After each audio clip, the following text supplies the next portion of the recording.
The moment I pulled back her veil, I thought I was about to steal her last breath. Instead, I lost my own. I had lifted 1,000 wallets, kicked down doors without hesitation, and stared into eyes that begged me for mercy only to find none left in me. But that night, standing under the dying glow of a crooked streetlight, with the city stretched out like a graveyard of broken dreams, I felt a hesitation that didn't belong in the heart of a man like me. My boots pressed into a cracked sidewalk that smelled of rain and gasoline, and the cold weight of my pistol dug into my palm as if reminding me of what I had come here to do. She stood only a few steps away, still as stone, her face hidden beneath a veil that clung to her in the wind. I told myself she was just another mark, another faceless figure in a city that chews people up and spits out their bones. But why didn't she run? Why didn't she even flinch when I called out? When the barrel of my gun caught the faint reflection of neon from a diner sign flickering across the street. Most people trembled before me, she did not. And that stillness unsettled me more than any bullet ever had. What was she hiding? Her silence was deafening, louder than the rumble of cars in the distance or the hum of a penthouse light glowing through tall windows above us. There was something about her presence, like standing before a mirror I never asked to look into. A mirror that forced me to confront every bruise my soul had carried from childhood to war to outlaw nights.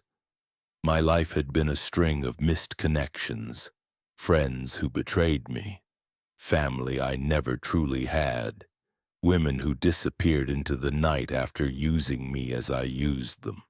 I had grown used to abandonment, to the emptiness of motel rooms and the hollow echo of footsteps on city streets that felt endless.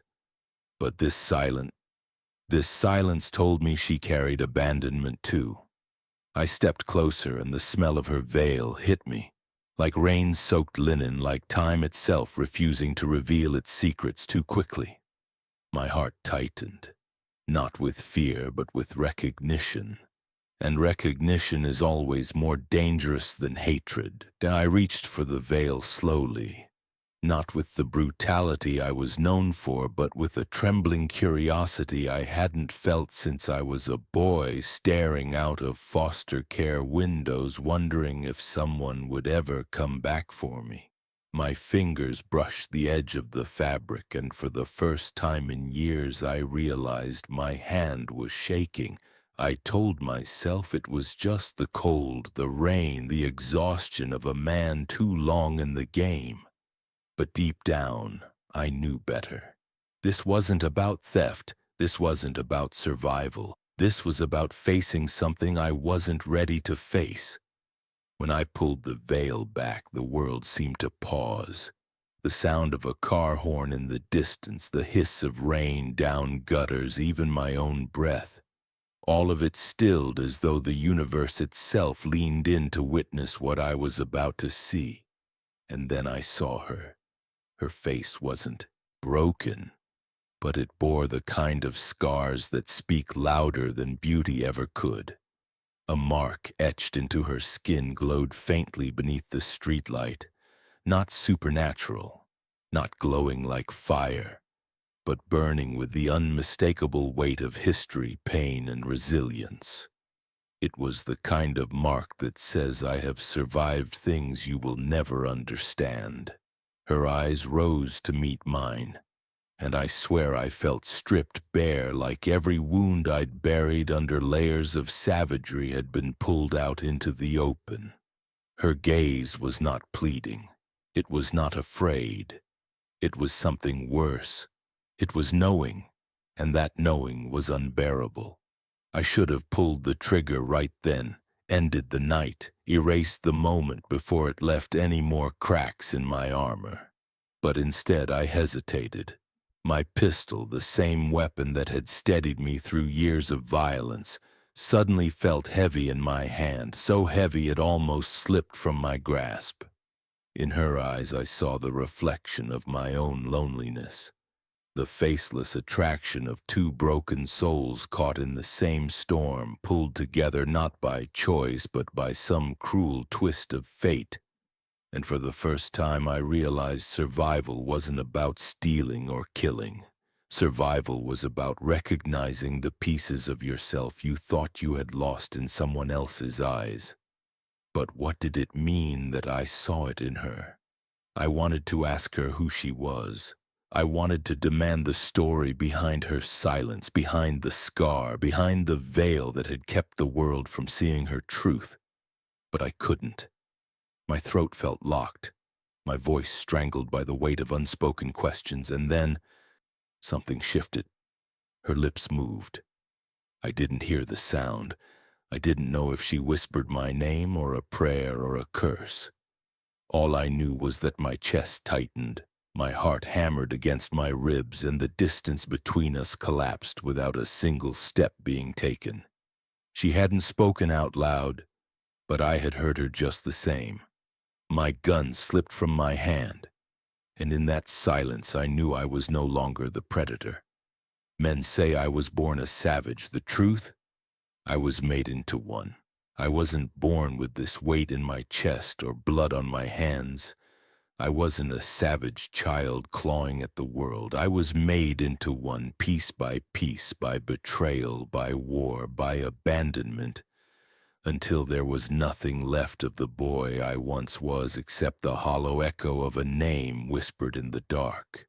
People like to think men like me choose this path, that we wake up one day and decide to stain our souls for coin and survival. But the truth is uglier than that. We don't choose savagery. Savagery chooses us when the world refuses to keep us whole. I grew up with the smell of cracked leather shoes and foster home porridge that tasted more of loneliness than of nourishment. Street lights became my lullabies. Cold hallways my sanctuary. I learned early that love was not a promise. It was an illusion. Families who took me in always left me behind again. Abandonment carved its name into my skin before I even knew what survival meant. When the war came, I thought it might cleanse me. Thought that if I fought for something greater than myself, I'd find a reason to exist. But the battlefield doesn't make men noble. It strips them down to their worst instincts. I watched men beg for mercy and get buried under silence. I saw friends I trusted turn into enemies when gold was on the table. I saw commanders sell out their own men, and I learned the brutal lesson that loyalty dies faster than flesh. That was where I first carried scars, not on my skin but on my soul. Betrayal was the teacher, war was the classroom, and I graduated into a man I no longer recognized. After the war, there was no home waiting for me. No hand stretched out with forgiveness or recognition. The world looked at me as if I was a ghost passing through cracked sidewalks and empty diners, a man without a place, a name, or a reason. Luxury cars passed me on the streets, shining with lives I would never live.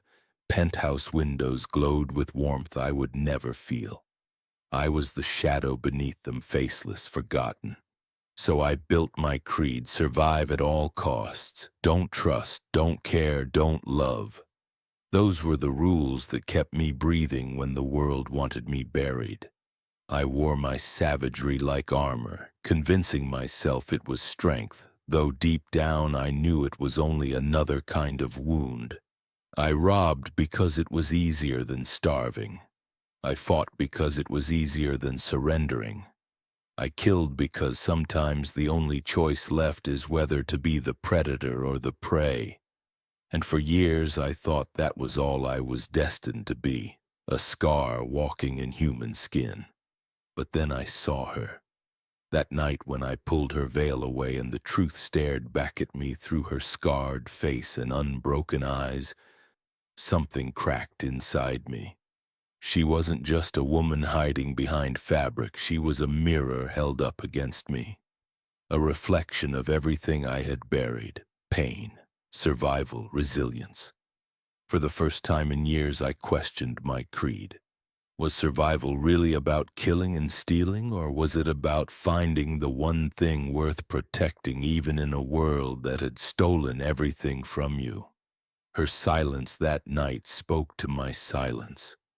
Her scars whispered to mine, and though I didn't understand it yet, I felt it. She wasn't going to break me.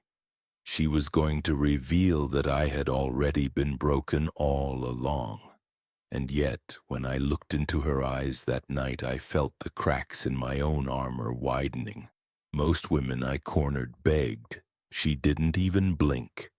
I'd grown used to fear. Fear had a smell, sweat and desperation mixed with hurried prayers to gods who never answered. Most women begged when they saw me in the shadows. Some screamed, some wept. Some promised me everything they owned if I only let them walk away. Fear was predictable. Fear was power. And I had built my life on that power. But Ayanna Sky didn't blink. Her silence was worse than screams, her stillness sharper than any blade. The veil was supposed to make her look fragile, but instead it gave her the air of defiance, as if by hiding her face she was showing me she had nothing to prove, and that unsettled me more than any knife or pistol ever had. I pressed my gun closer, trying to force fear into her, but she didn't flinch. She simply stood there, the veil swaying in the night wind as though time itself had slowed down around us. I began to wonder if I had miscalculated, if perhaps I wasn't the predator tonight but the prey of something I couldn't yet name. The veil became more than fabric. It was a wall between us, a barrier not of weakness but of power. It symbolized everything I couldn't understand. Her silence, her scars, her strength. I wanted to rip it away to prove she was just like the others, fragile and afraid. But a voice in me, small and unfamiliar, whispered that I might not like the truth of what I found beneath. It wasn't greed that drove me to her now, it was obsession. Not with her beauty, but with her defiance. Not with her wealth, but with the mystery she carried in the shadows of her silence. I told myself it was about survival, but deep down I knew it wasn't. It was about recognition because I had been faceless once too. For years I had drifted through this city like a ghost, faceless and forgotten, my scars invisible because no one ever cared enough to look. And yet here she was, faceless not because she was forgotten, but because she chose to remain hidden. That veil was her armor the way my savagery was mine, and I couldn't stop wondering what would happen if we stripped both away.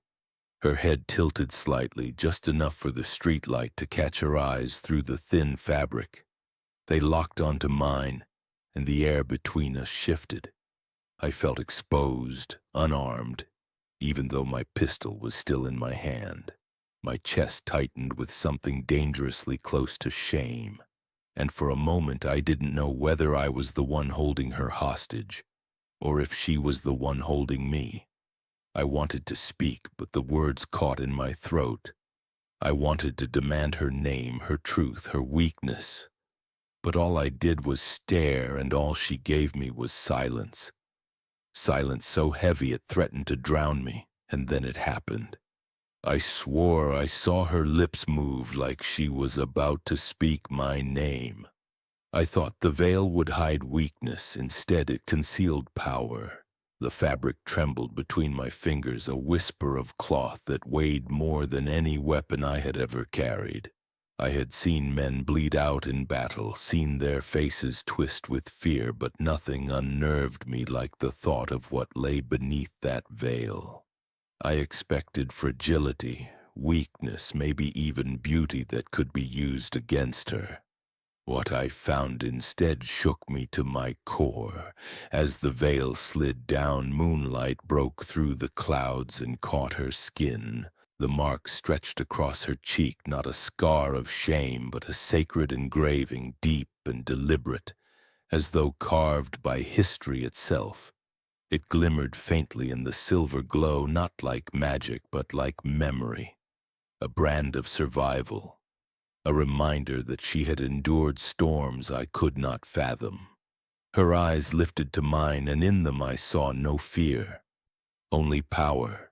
For years I had told myself that scars made me strong, that the bullet wounds and betrayals carved into me were proof that I was more ruthless than anyone else. But her scar was different. It wasn't ugly. It wasn't weakness. It was a story etched into skin, a story that refused to be erased. I couldn't breathe. My pistol, always steady, felt heavy as stone in my grip. My hands shook, not from rage, not from greed, but from guilt. Because for the first time I realized that I was standing before someone who carried her wounds with pride, while I carried mine like chains. And in that moment I hated myself. The silence between us wasn't empty, it was full of everything I'd buried, everything I didn't want to face. Vulnerability, recognition, that dangerous pull of an unspoken connection I had spent years denying I could ever feel. I lowered my weapon. The click of the pistol easing down was louder than any gunshot I'd ever fired. My own breath betrayed me, ragged, uneven, as if I had been holding it for years. I looked at her and thought, what kind of man lowers his weapon at the very moment he should strike?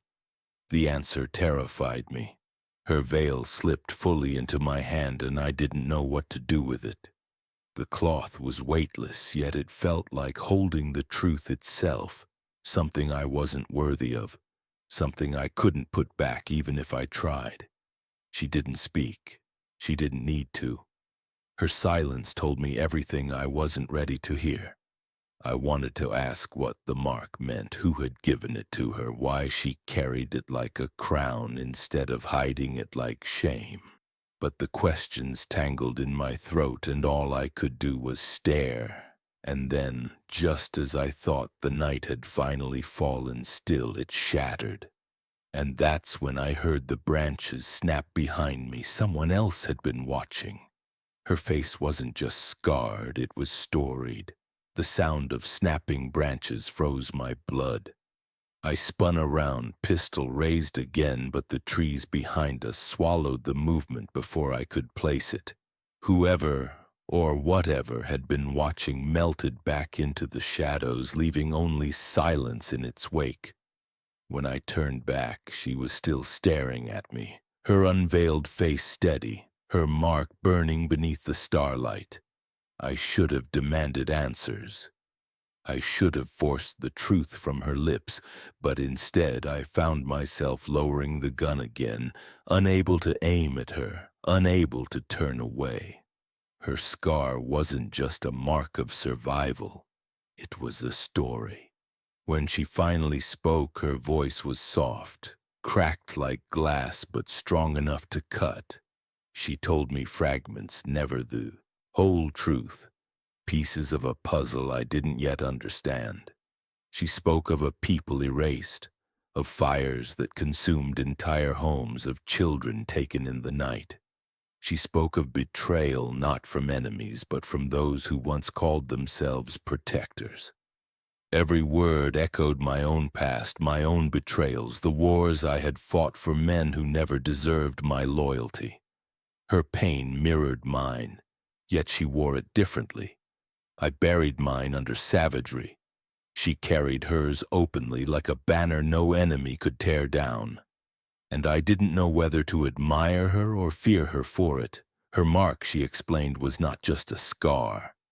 It was sacred, a sign of lineage, of survival, of burden. Those who wanted her hunted her not for who she was, but for what she represented. Power, knowledge, a truth that men like Garrick Slate would kill to possess. The more she revealed, the heavier the air became. With every word, I felt myself pulled deeper into something I had never asked for, into a war I didn't understand. And yet, I couldn't turn back, because walking away from her felt like walking away from the one chance I had to find the piece of myself I thought I had lost forever. I wrestled with myself in that moment. Part of me, the savage outlaw, wanted to leave her, to save my own skin before her hunters turned me into another corpse in the dirt. But another part of me, the part I thought had died years ago, wanted to protect her, wanted to stand beside her, and that terrified me more than any ambush ever could. Because men like me don't protect, we destroy. Her story trailed off into silence. She didn't give me everything, and I knew she was holding back truths I wasn't ready for. But before I could press her, before I could ask the questions clawing at my throat, something else reached me first. It wasn't her voice. It was the smell of smoke, thick, heavy, too close. Before she could finish her story, I smelled smoke, too close, too deliberate.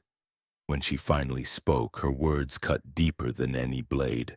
For hours, maybe days, it felt like years, she had been nothing but silence. A silence that pressed against my ribs like chains I couldn't break. I had grown used to screams, to pleas, to curses spit in my face by those who thought anger could shield them from the barrel of my gun. But her silence was different. It wasn't empty, it wasn't weakness, it was weight, it was survival. When her lips finally parted, I didn't expect her voice to sound like that. Fragile, yes, cracked in places like glass left too long in the cold, but threaded with something else, command. The kind of quiet strength that doesn't need to raise itself above the noise because it is the noise. "Silas," she said, "my name, my cursed name." The sound froze me, carved straight through the armor I'd spent years welding around myself. I had never told her who I was. Her voice carried the sting of recognition, like she had reached into my past and pulled out pieces of me I had long since buried. It cut deeper than any blade ever could, because it reminded me of the boy I once was. The one who still believed trust was possible. The one who had been crushed under betrayal until nothing was left but savagery. I wanted to deny it, to snarl back at her, to tell her she had no right to know my name, but the words wouldn't come. Instead, I stood there, pistol heavy at my side, staring at her unveiled face as though she had just unmasked me instead. She didn't speak of fear. She didn't beg for her life. What she asked for was worse. Protect me. 2 words. 2 simple words that weighed more than all the coins I'd ever stolen, more than all the bullets I'd ever carried. Protect her. I should have laughed. I should have spat at her feet and told her I was no one's protector, that I was the wolf, the butcher, the outlaw who burned bridges before anyone had the chance to cross them. But her eyes pinned me in place, and suddenly I wasn't Silas Crow, the savage outlaw, anymore. I was Silas, the boy left behind, the soldier betrayed, the man who still longed for a reason to put the gun down. Something inside me shifted. Her plea awakened a humanity I had sworn dead. And it terrified me. Because if she could reach me with only 2 words, what else could she do? What else could she uncover? The night around us felt different now. The streetlights hummed louder. The cracked sidewalk beneath us seemed to pulse with something alive. My scars burned not with pain but with memory, as though her words had brought every buried wound back to the surface. I wanted to turn away. I wanted to run, but I didn't. Because for the first time in years, someone wasn't asking me to leave, someone was asking me to stay. And then she whispered my name, though I never told her who I was. I thought I was the wolf, but we were both being hunted. The forest was quiet, too quiet. The kind of quiet that makes the hair on your neck stand up. The kind that doesn't belong to peace but to predators waiting in the dark. Ayanna walked beside me now. Her steps light but steady, her veil tucked into my pocket like a secret I didn't know how to return. I had thought myself the wolf for years, stalking, taking, surviving. But that night, under the canopy of trees that swallowed even the moonlight, I realized the truth. I wasn't the only predator here. We weren't alone. The first arrow missed my head by inches, shattering against bark. My pistol was in my hand before I even had time to breathe.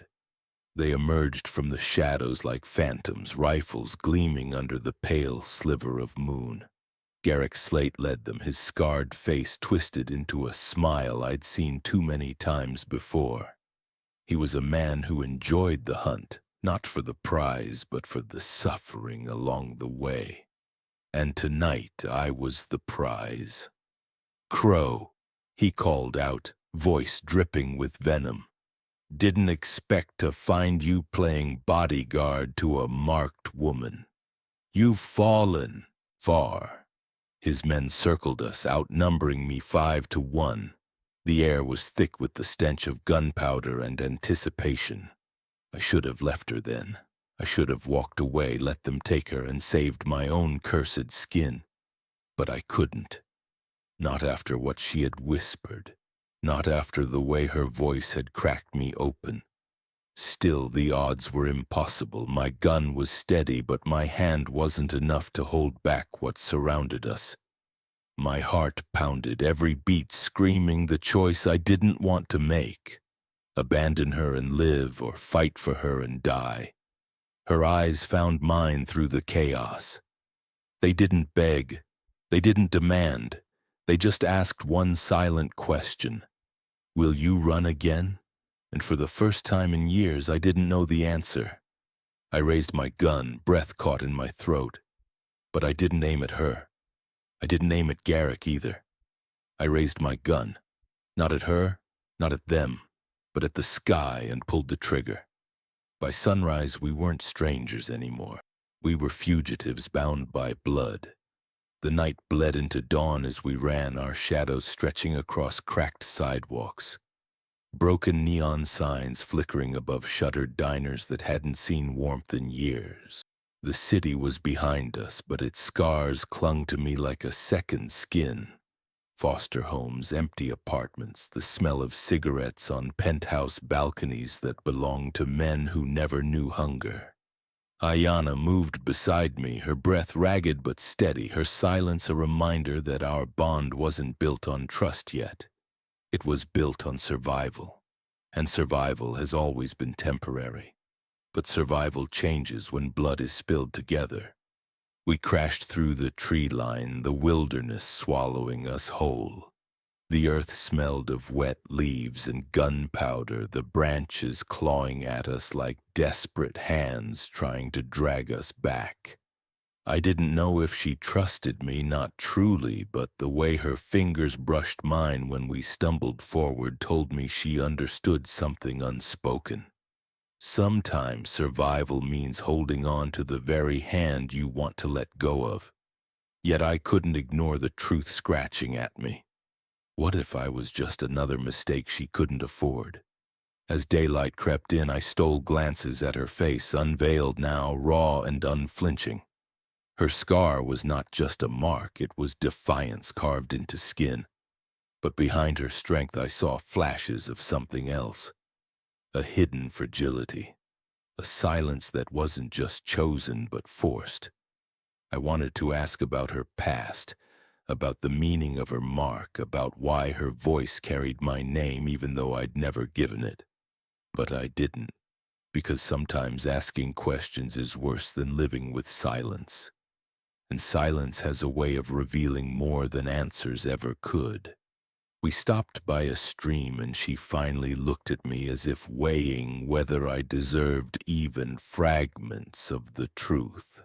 Her lips parted, but hesitation drowned her words. In that hesitation, I realized she wanted to tell me, but she wasn't ready, and I wasn't sure if I was ready to hear it. Trust doesn't arrive like lightning, it arrives like rain. Slow, hesitant, almost unnoticeable until you're already soaked, and I was already drenched.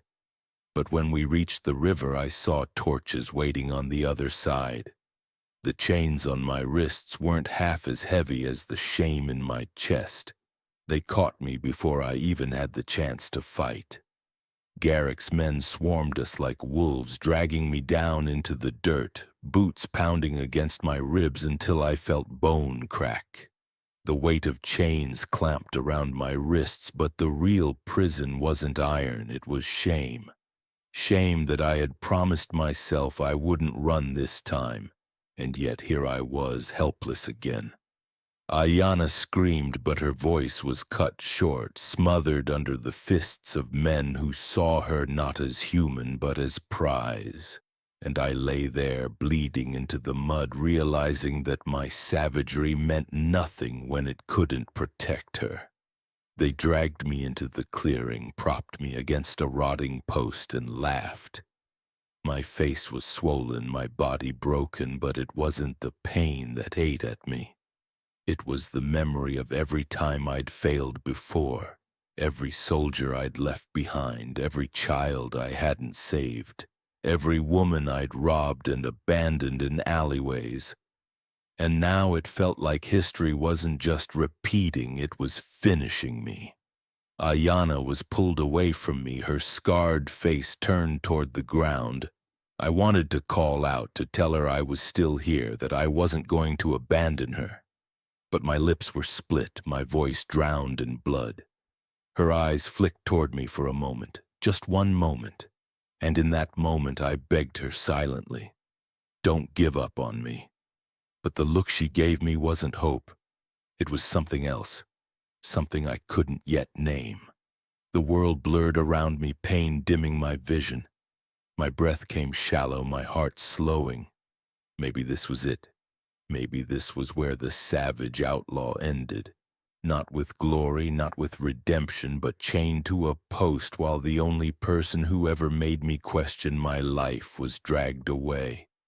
And in that fading silence I realized the heaviest chain wasn't on my wrists. It was in my chest. Through bloodied eyes I saw them dragging her away, and she didn't look back. The night pressed in around me, heavy and suffocating, my breath shallow against the iron taste of blood.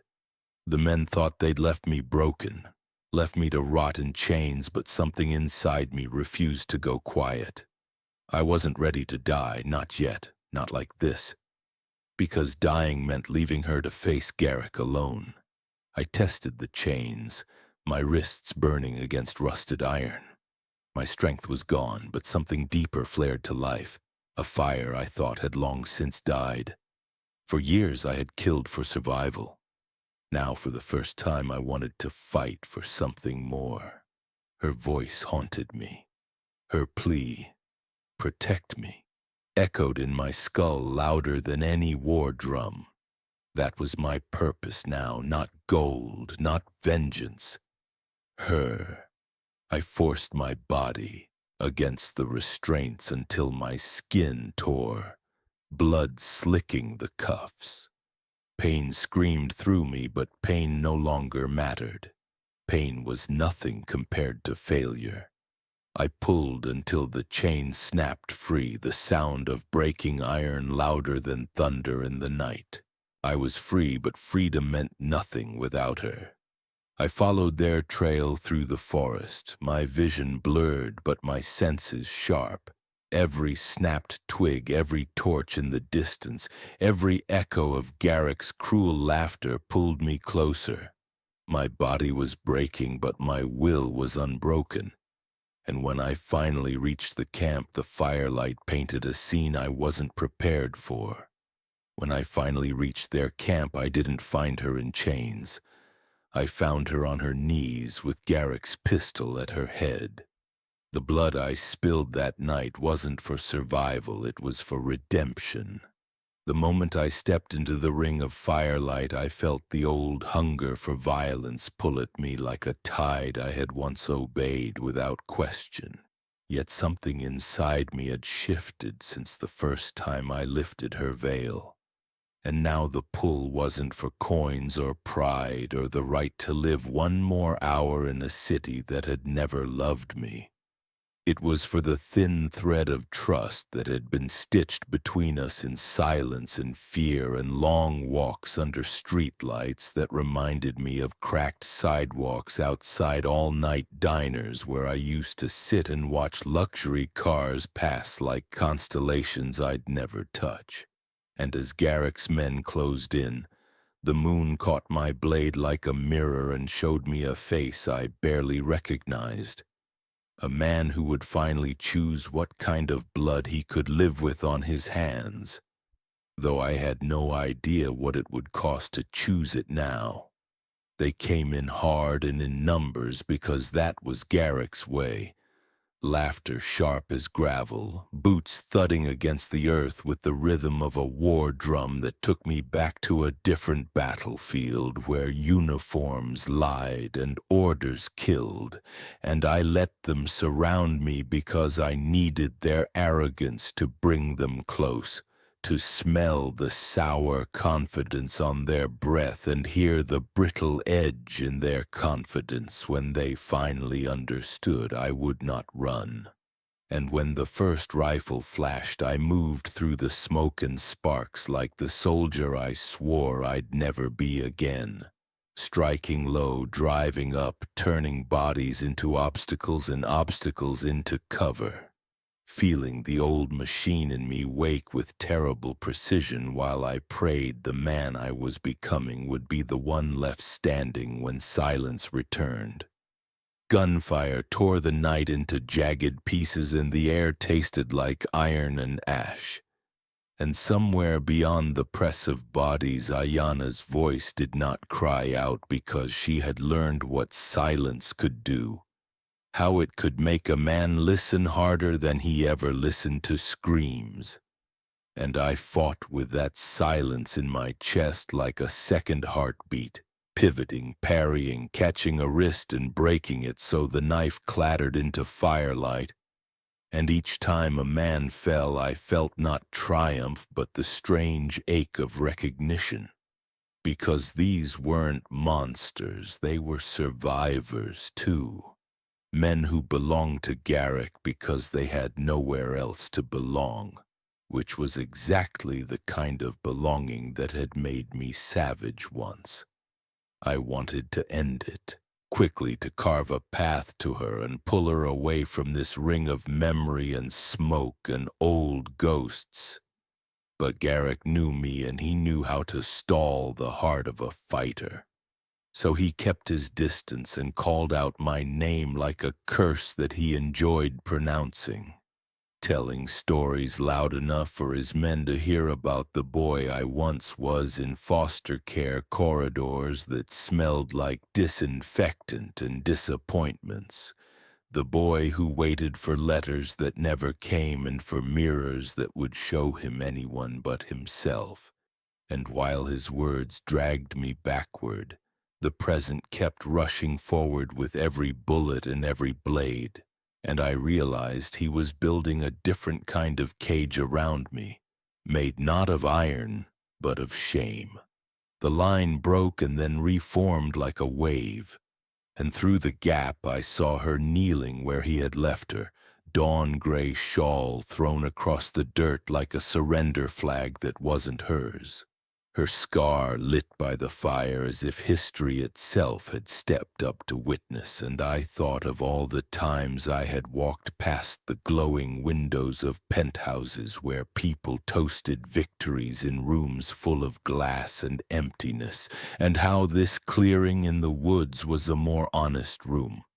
Because here everyone's hunger and fear and love or lack of it was laid bare, and still I couldn't reach her, not yet, not with Garrick moving toward me at last like a storm I had pretended I could outrun.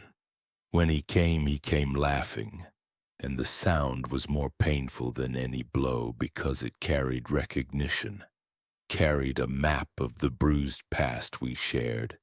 The jobs we'd run, the debts unpaid, the nights we'd both spent on opposite sides of the same street watching the same street light flicker and pretending that made us different men. And his knife was a part of his hand the way my regret had become a part of my breath, and when steel met steel I felt the old rhythm return. The parry, the riposte, the pivot through smoke. But beneath the rhythm was an ache I couldn't shake, the ache of knowing that every time I kept pace with him I was keeping pace with the man I swore to bury. We circled the fire like wolves who had finally found the only throat that mattered. And he talked because Garrick always preferred to win in a man's head before he finished him in the dirt, telling me how he'd always admired the way I learned quick and forgot quicker, how I never asked who was paying for the violence I brought into a room. And then his smile bent strange, and he reached into his coat and pulled a creased paper wrapped in oilskin, a paper I recognized before I saw the seal, the same seal that had sat at the top of the orders that sent my unit into a valley we never walked out of intact. And he said he thought I should finally read the letter of truth I'd never been allowed to see.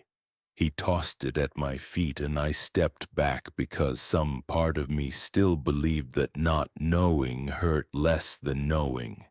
Yet my eyes betrayed me and caught the ink in the firelight, and I saw the names written with the cool hand of a man who never dirtied his boots. Names of men I had buried in my dreams, men I could still smell when rain came. And then I saw my own name in a different sentence, not as a soldier but as the scapegoat, the one selected to take the fall if the mission turned, the one meant to die so a commander could keep his luxury car and his penthouse and his speeches about honor. And at the bottom, the signature that had authorized the sellout was not the commander's, it was Garrick Slate's. Contracted, paid, and proud. The world tilted the way it does when a mirror cracks and shows you 5 versions of yourself and none of them can be put back together. And he watched my face the way a knife watches a throat, pleased to see that the cut had landed where he wanted. And he told me something cold and careful, that the night I lost my brothers in the valley, he had been the courier who moved the price and the plan, that he had looked me in the eye at a diner that same week and asked if my coffee was any good, that he had listened to me talk about loyalty while pocketing the fee that would buy the bullets that swallowed it whole. And I felt a wave rise in me that was not rage alone but the grief of a boy who finally knew who had blown out his streetlights. I went at him then not as the savage who wanted to maim, but as the man who had chosen a different reason to fight. And the blows came in long, relentless arcs that were less about pain than they were about drawing a line between 2 lives. And though he was my equal in cruelty, he had no patience for recognition, because recognition requires a conscience. And when I pressed him back through sparks and mud and the glassy eyes of men who had stopped moving, I heard my breath steady into the vow I hadn't dared speak aloud, that I would not kill for money again, that if I had to kill it would be to keep a promise. He fainted, I stepped, his blade found my shoulder and heat bloomed wet across my shirt. But the pain was an old song, and I didn't miss the next beat, catching his wrist, turning it, feeling tendons complain under my grip. And when his knife fell, I kicked it into the ash and closed the distance until he had nowhere to go but down, and in that narrowing circle where our boots churned the same dirt that had drunk from both of us, I saw reflected in the wet shine of his eyes a different kind of mirror, one that asked me who I wanted to be when this night finally became a story. Behind him, beyond the flames, I could see Ayana's outline rise from the ground. Not running, not shouting, simply standing with that terrible, beautiful presence that had changed the course of my life with a silence more powerful than thunder. And I felt the thread between us tighten even as the distance held, the unspoken connection that had grown slowly, watered with distrust and fed by 1,000 quiet transformations. And in that moment I understood something I hadn't understood even when I lowered my weapon the first time. She was not the reason I fought. She was the reminder that I could choose to fight for more than myself. Garrick felt the shift even if he couldn't name it, and he stopped sneering long enough to show me the boy under his scars. The boy who had been wounded by a world that had wounded me too. And he said we were the same, that we were both forged in abandonment and sharpened by recognition, that the difference between us was only who signed our pay. And his words slid close because they were not entirely false.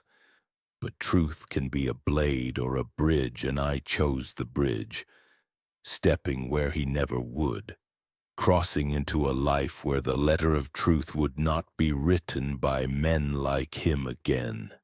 I disarmed him with a twist that snapped bone and memory, drove him to his knees with a grip that would have felt like vengeance once but now felt like release. And as I wrestled him back over the lip of the firelight, I saw the camp around us stuttering toward stillness, bodies groaning, embers collapsing, dawn prying at the edges of the trees as if the woods wanted to see how the story ended.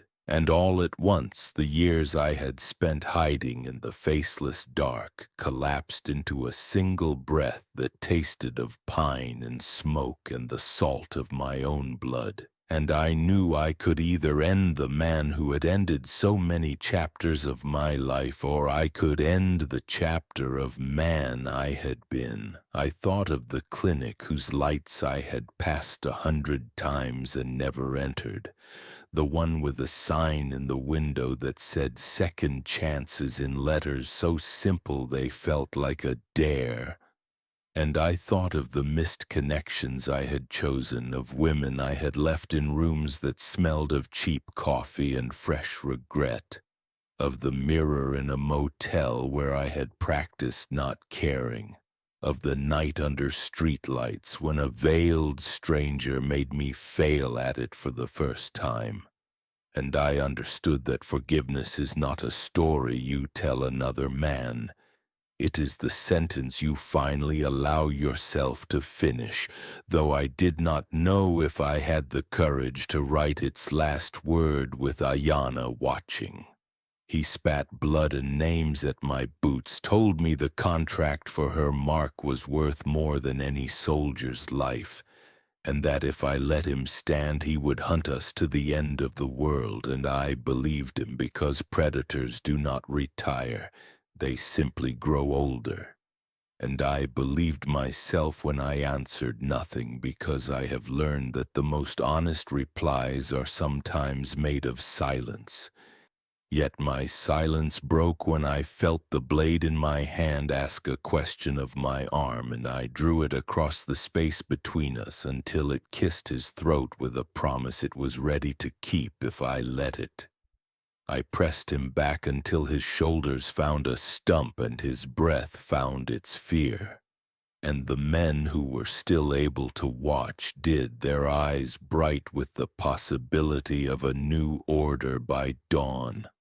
And in the vibrating stillness I heard my heart beat and the hush of her steps coming closer, and I felt the years I had spent in rage loosening their grip as if my body already knew what my mind was still arguing against. and the world narrowed to the place where steel met skin and a single choice could rewrite the letter of truth I would leave behind for whoever had to read me after this night.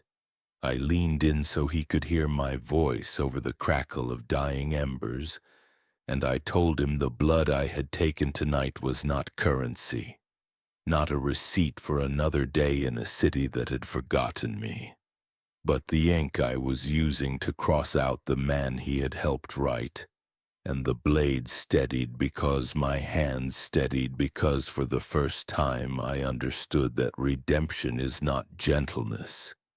It is accuracy, and yet the accuracy I needed most might not be the one my anger demanded, though the tremor in his throat argued in favor of the old arithmetic I had trusted for too long. I felt Ayana's presence before I saw her, the kind of presence that speaks without words and makes a man look up from the edge of himself. And the silence that had always been our language rose around us like a wall made of breath. And for an instant I considered what it would mean to become the man she believed I could be rather than the man he needed me to remain. And in that instant the bond that had been built slowly out of fear and distance and grief tightened into something that felt like a bridge we might actually survive crossing, provided I didn't burn it in the very moment we reached it. I drew the blade tighter because habit is stubborn and love that refuses fairy tale promises is sometimes more frightening than hate. And the camp leaned in with the trees and the dawn and the ash and the letter that lay crumpled at my feet asking me who would finish the sentence. And then the only voice that could still change me moved through the air like water, finding a crack in stone, and it broke not with command but with mercy, and it found my name the way a hand finds a wound to heal rather than to hurt. I pressed my blade to his throat when Ayana screamed my name, begging me not to kill. When she lifted her veil for the last time, I saw not a curse but salvation. I held Garrick at the knife's edge long enough to feel the old arithmetic of rage line up with the pulse in his throat, and in that trembling measure of distance I understood that one more act of violence would not erase the letter of truth he had thrown at my boots, because ending him could not unwrite the boy I had been or the brothers I had lost. It could only make me fluent again in a language I was trying to forget, which is why when Ayana's voice broke through the smoke and found my name with mercy instead of command, my hand eased without permission, and the blade kissed air instead of skin, leaving Garrick on his knees, alive and cursing and suddenly ordinary beneath a dawn that refused to look away. We bound him because leaving him unbound would only dress restraint up as kindness.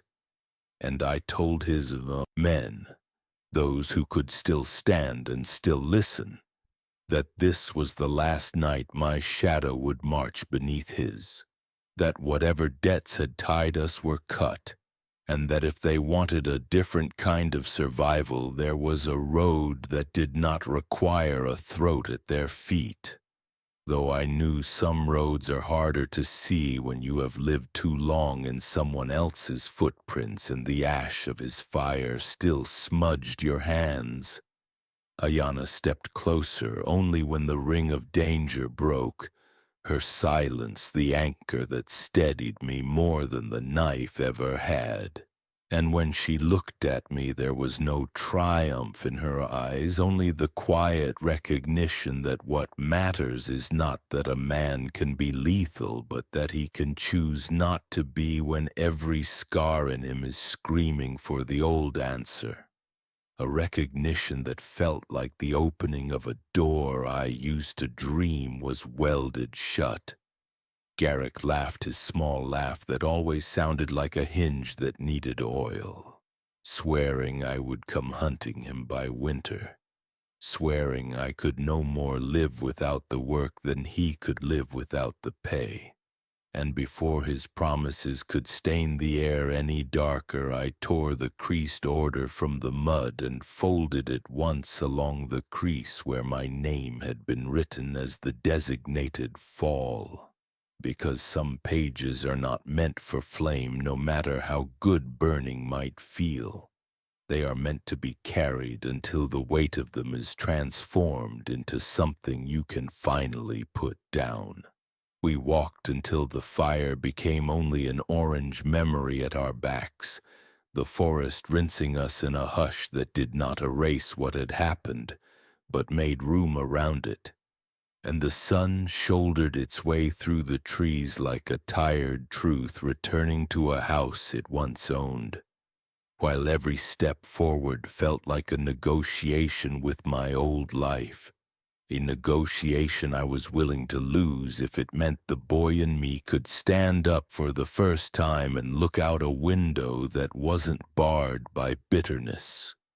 At the ridge above the river where the water carried away the last soot of the night in long silver sentences, Ayanna drew the veil from my pocket, the same cloth that had once been my permission to be a thief, and she held it between us as if weighing whether to hide again or to turn the fabric into a banner, and I realized the veil was never meant to erase her, only to protect the part of her story that would be squandered by men who mistook mystery for weakness, which is different from the kind of hiding I practiced when I called my silent strength and my distance principle.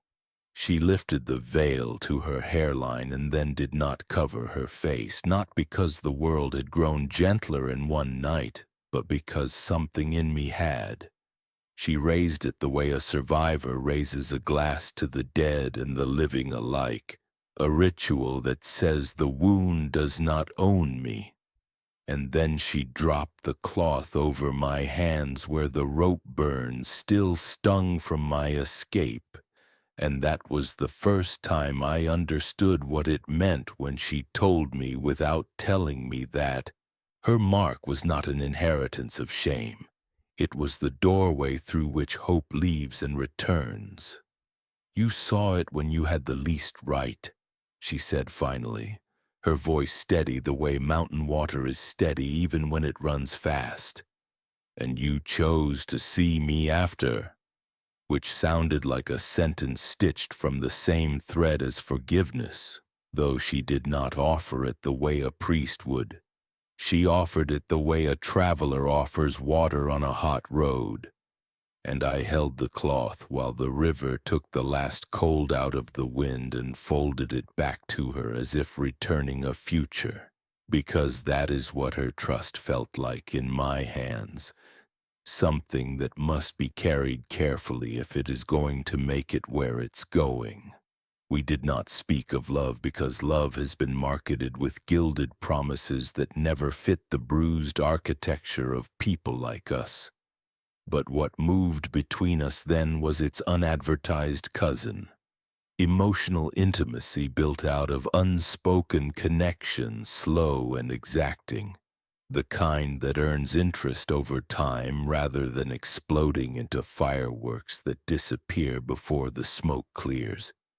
And when she reached up to touch the place on my shoulder where Garrick's knife had tried to write a different ending, her fingers were careful with the way a clinic nurse is careful when unwrapping a bandage, which is to say the care was not timid, it was skilled and brave and aware of what healing actually costs.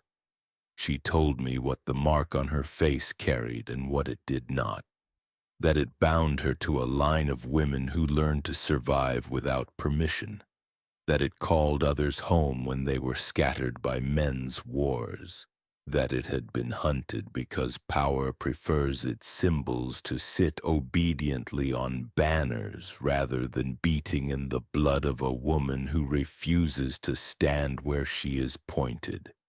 And as she spoke, I heard my own history reassemble around different anchors, because for years I had hung my past on the hooks of betrayal and abandonment. But now I could see there were also pegs labeled recognition and second chance and resilience, though I had been too tired to reach them until she taught my hands the shape.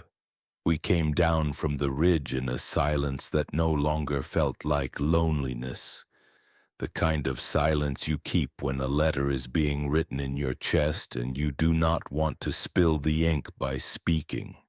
And at the river bank we found an old mirror shard lodged in the roots where floodwater had left it.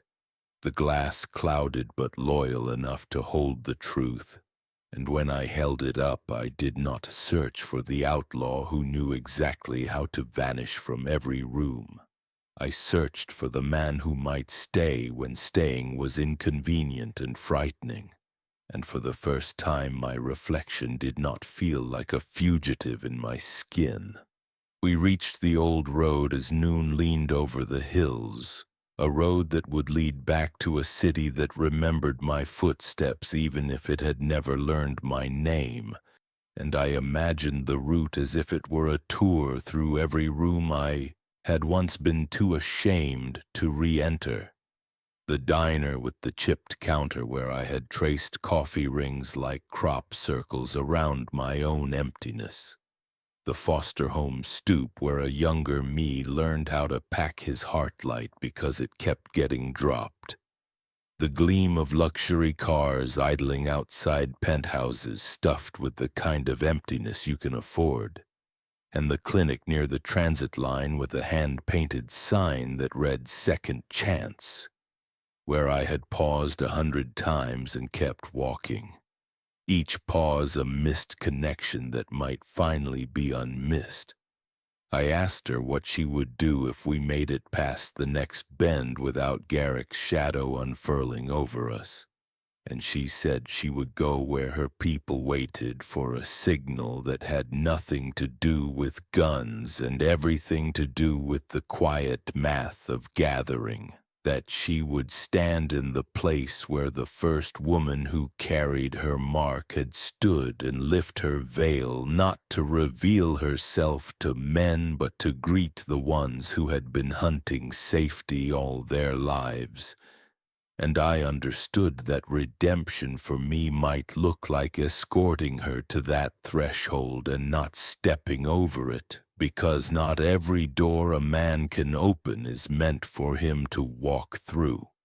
We found a clearing where the road widened and the trees gave way to a sky shaped like a held breath, and it felt like the right place to put down what needed putting down, which is why I told her about the letter I had folded and pocketed, the one that named me the designed ruin and Garrick the courier of that ruin, and I said I did not want to keep a relic of my own betrayal against my heart any more, not because I was ready to forget, but because I finally knew the difference between remembering and carrying. And she nodded in that way she has that replaces applause with understanding. So I knelt and slid the paper into the river and watched it travel faster than I thought it would, as if the water knew where such documents belonged. She lifted the veil once more, not to hide and not to display, but to mark a boundary in time the way survivors must when they decide to live a different story. And beneath that simple movement I saw the answer to a question I had been dragging since the first night under sickly streetlight, whether the veil was a wall or a bridge, and the truth revealed itself plain as breath. It was both, depending on who approached it and what they carried in their hands, which explained why I had not been allowed to see until I had been willing to lower the weapon I mistook for a name. We stood close without touching until closeness became its own speech, until the long, careful sentences of our separate lives began to braid into a single paragraph that did not promise fairy tale endings. Only the ordinary miracle of two people choosing not to close the door they had finally managed to open, and when she leaned in, her forehead rested against mine with the gravity of a vow that understood how fragile vows are. And I let the contact school my breath until my lungs learned a rhythm that did not require armor to keep time. There was no declaration and there was no forever, because those are currencies that bankrupt people like us, but there was a plan drawn in pencil so it could survive revisions, a map of check-ins and crossings and places where the road ran close enough to the river that we could leave messages in stones. And there was an agreement that trust would continue to be earned rather than demanded, which felt less like an ending than the careful beginning I had refused myself for years. She pointed me toward a cut path that would take me down to the old city road where a bus ran twice a day. And she would climb a different trail that braided toward the ridge and then beyond it. And we did not pretend that choosing our separate directions wasn't difficult. We honored the difficulty because it meant the choice was real. And before she turned, she placed the folded veil in my palm, not as a trophy or a test, but as a compass that always points to the place where you last decided to be brave.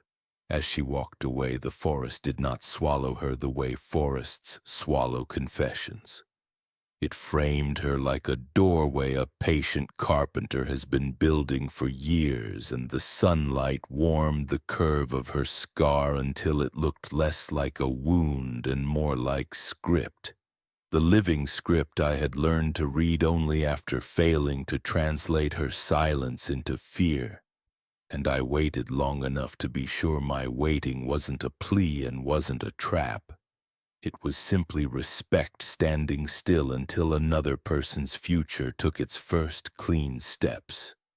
I rode down alone, saddle creaking in the rhythm of a heart that had been repaired rather than replaced, and when the city's first lamps flickered on, I did not keep to the alleys that had hidden me. I rode the main road past the diner where the cook still wiped counters in circles that pretend time is reversible, past the foster home whose paint peeled like old pardon, past the showroom glass where luxury cars gleamed with their practiced emptiness. And I did not stop until I reached the clinic window with the hand-painted sign that had dared me for years. Because tonight the dare did not feel like an accusation. It felt like an invitation I had finally earned by failing to be the man I used to be. Inside, a nurse looked up with the uncomplicated welcome of someone who understands that healing is a series of arrivals. And I scheduled the kind of appointment I used to mock because I feared it. And when I stepped back onto the sidewalk, the city did not feel changed so much as newly legible. Its streetlights less like interrogations and more like lanterns, and my scars did not itch to be defended because at last they were being read correctly. Not as proof that I should be kept at a distance, but as evidence that I had found my way back from distances I never planned to travel. I did not know when I would see her again, only that I would recognize the moment when it came, because recognition is a skill now, not a wound. And as the horizon pulled a thin ribbon of gold across its own old bruise, I understood what her final unveiling had given me. A way to carry my past that did not make my hands into weapons and my heart into a locked room. Which is another way of saying I had been offered a future and I had the sense to accept it without naming it a miracle, even though it was. I rode into the dawn knowing I'd never wear my old scars the same way again, because her mark had become mine. We left the booth when the clock said we had 5 hours. The street outside had learned a new posture, the way places do when they realize history might actually be watching. Sheriff Bram sat his saddle like a man attempting humility without the training. Judge Whitlock carried papers like a priest carries reliquaries. Marshal Pike drifted along the storefronts with that bland federal gaze that makes theft look like procedure. I took Eden by the elbow and aimed us toward the clerk's office because you cannot outshoot ink in a county that worships signatures. The office smelled of mold and pride. The clerk slid a stack of affidavits across with a little flourish designed to make the buyer feel seen, and in the pile, third from the top, filed under my name and a murder at Mill Creek I wasn't near enough to admire, was a paragraph in a hand too neat to belong to anybody who has ever fired a weapon in rain. The letter of truth pinned me to a night I can account for with 3 witnesses, none of whom the court would pay to fetch. It named Eden as my accomplice and suggested the locket had been used as a token of instruction.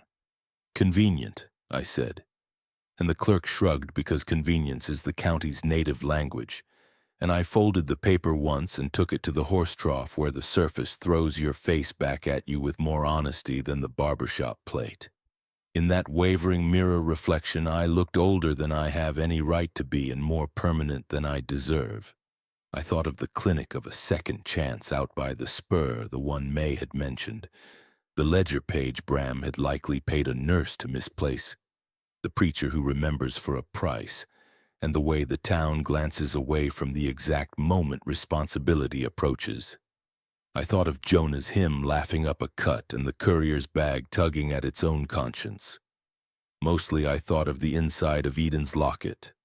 The temptation to pry it open burned my fingers, and I kept my hands still because trust is not something you take. It is something you are handed after you prove you won't squeeze.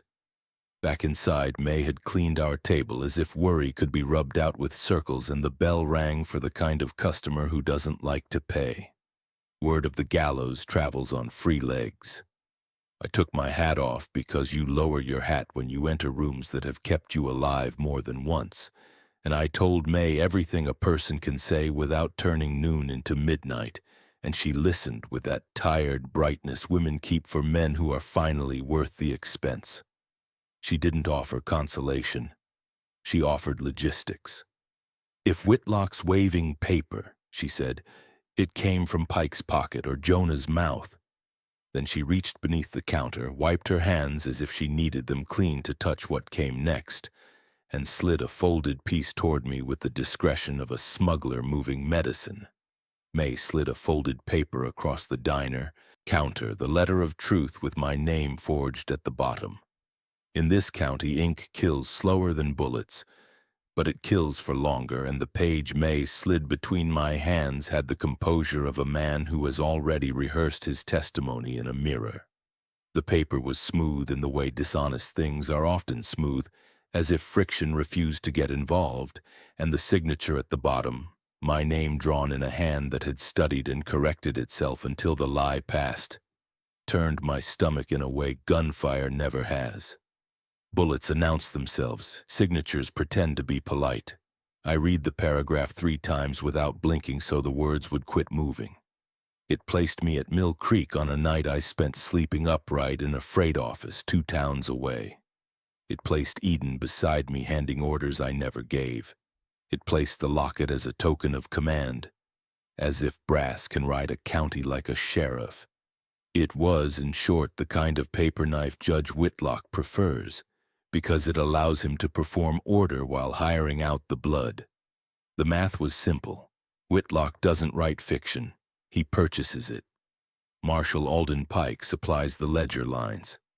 Someone pays to have a verdict delivered the way you pay a man to bring ice.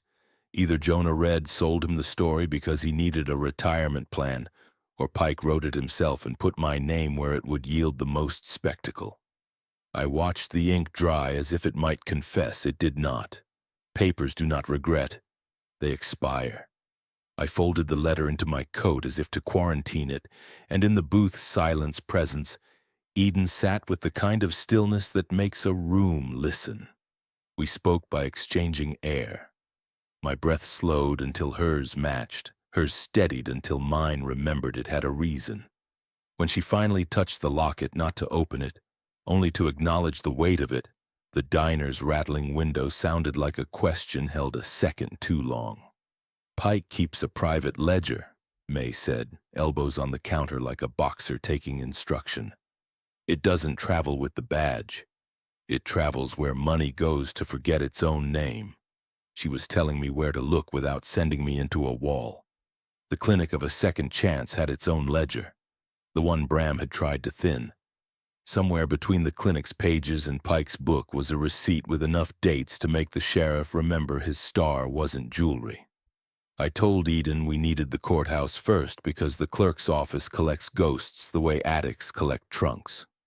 She nodded once. The kind of agreement that doesn't sign over ownership. And we stood. Between the counter and the door, she brushed my sleeve not for comfort, for calibration, and the touch reintroduced me to emotional intimacy as a tool rather than a choreography. I didn't deserve it and accepted it anyway, which is as close to forgiveness as a man like me deserves at noon. The courthouse smelled like paper learning to rot. Whitlock's assistant stacked affidavits with the joyless efficiency of a clock that resents the hour it must keep. I asked for the Mill Creek file, and he produced it with the flourish men use when they are proud to be part of a machine. Inside, my forged confession, 3 witness statements written in the same careful hand, a receipt from a telegraph office signed by a name that pretends to be a captain's, and a bill of sale for a livery horse paid in coin a day before it left its stall for the first time. The open loop widened. Who tied Eden to the heists I abandoned, and why did the paper prefer her silence to my noise? Marshal Pike drifted in as if the hallway had given birth to him, suit pressed, eyes that arrest properties, not people. "Something you need, Mr. Hale?" The question had the tone of a man asking whether you'd like your condemnation gift-wrapped. I said I needed better penmanship in county exhibits, and Whitlock's assistant suppressed a smile that wanted to live. Pike didn't. He shifted to put his body between me and the ledger on his hip like a man disguising a limp. I took a step closer to read the headlines framing his pupils. Abandonment dressed as policy. Recognition removed from circulation. His breath carried the faint disinfectant of someone who keeps his conscience in a jar when company comes. "You have 6 hours," he said. "Try not to waste the county's patience." Behind him, the clock read 3:13. Time had begun to turn the paper's blade. We left the clerk with copies we were not supposed to have, and in the corridor, Eden stopped under a skylight that made a clean rectangle on the tile like a page demanding words. "Rowan," she said, and my childhood name leaned behind it like a shadow on the slope. She didn't finish the sentence because the sentence didn't need finishing. Missed connections were converging. A locket welded to a memory I refused to examine. A forged line that spoke in my voice without my consent. A county that preferred tidy lies to laborious truth. "Later," I said, and hated the way the word tasted like postponement rather than plan. She didn't punish me for it. The trust earned over time between us had not yet qualified for interest, and she handled it accordingly. Out on Main, the streetlights prepared their rehearsals while the sun negotiated its exit clause. Bram rode past, pretending not to read Pike's face. Children traced the cracked sidewalk with chalk like they were teaching the ground to spell mercy. I guided us to the clinic because Dr. Haviland knows what pain costs even when nobody pays. He lifted his head when we entered and studied Eden's throat without touching it. He knows better than to dignify the rope with intimacy. "Ledger's been light," he murmured when the room could hear him, and he turned to the cabinet where kindness keeps receipts. A page was missing, torn, not cut. "Haste is an honest tell." "Bram," he said, not as accusation, as inventory. "Or Pike." I asked for the duplicate he shouldn't keep, and he produced a carbon that had fallen behind the drawer the night someone learned to hurry. The date on it matched my brother's last day alive, and a name paid for bandages at an hour when men usually pay only for alibis. The name wasn't Pike's, it was Jonah Red's. Recognition is corrosive when it arrives without warning. The carbon rubbed my thumb black. The script said Jonah bribed a nurse to delay a death certificate by 6 hours. Delay amounts to opportunity when paper decides who lived where and why. With that gap, a forger could move a man across a map without lacing a boot. I understood how the letter of truth in my pocket had been staged. I didn't yet understand why Eden was inside it. We stepped out with the copy under my coat, and the sky had developed that thin metallic edge it gets just before evening decides what kind of story it wants to tell. "There's a room above the rail office," I said, "empty enough to hear your own heart." Eden glanced up at the windows that used to be mine, the penthouse empties where I practiced being a citizen no census had time for. "Later," she said, handing me back my postponement in kinder wrapping. We cut down the alley where the brick remembers heat after the air forgets, and I heard the soft correction of a holster being reconsidered. Jonah stepped from the seam where shadows breed opinions. He smiled with half his mouth.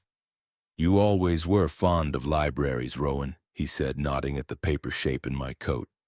"All that alphabetical virtue." "I'm fond of receipts," I said. "They keep men from lying about what they purchased." His eyes flicked to Eden with that proprietary curiosity men develop when they have made a habit of renting other people's destinies. "You claim a wife you never met and a past you never finished," he said. "How many rooms you planning to furnish with that kind of furniture?" I have killed men for smaller trespasses than the tone he used. Personal growth is measured in distances between impulses. I said we'd speak at dusk on neutral ground with other ears present, and he laughed the way the rails laugh when trains are late. "Dusk," he said, "is a coward's noon." Then he vanished the way men do when the town agrees to pretend they walked. By the time we reached the courthouse steps again, the yard had arranged itself for a second act. Whitlock's robe creased like paper that has done this before. Pike stood at his shoulder like footnotes stand behind lies. Bram wrote a slow figure 8 as if faith could be drawn into existence by geometry. I climbed the steps with Eden at my side and held up the carbon like a lantern. "This says Jonah purchased 6 hours for a dead man," I said.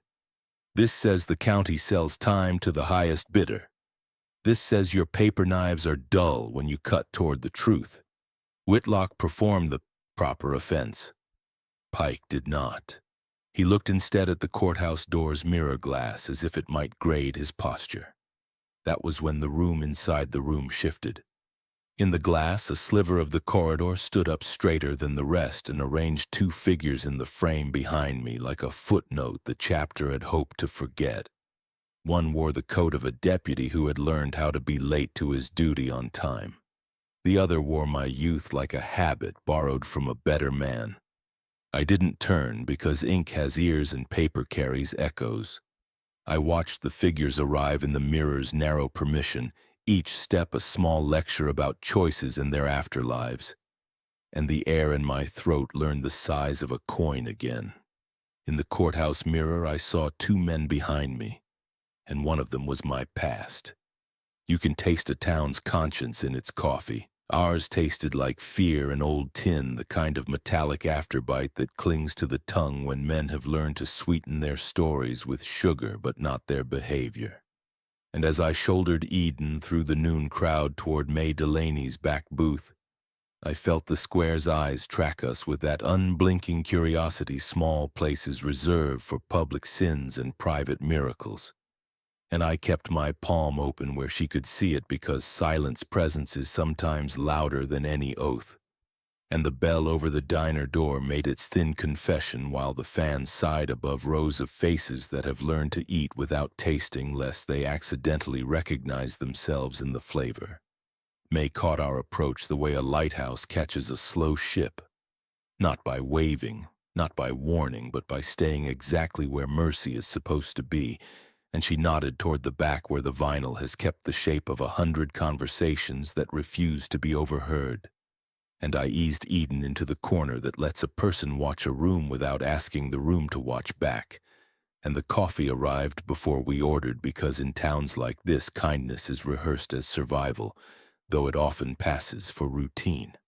May sat across from me and looked like a woman who remembers precisely who I was and refuses to let that knowledge cancel who I am trying to be, and she folded her hands on the formica as if preparing to bless a table that had seen more arguments than grace. And she said my name without decoration and asked whether I wanted the short story or the true one, and I told her truth is never short, and she smiled with just her eyes because she knew that already. And then she spoke the thing I hadn't known I needed.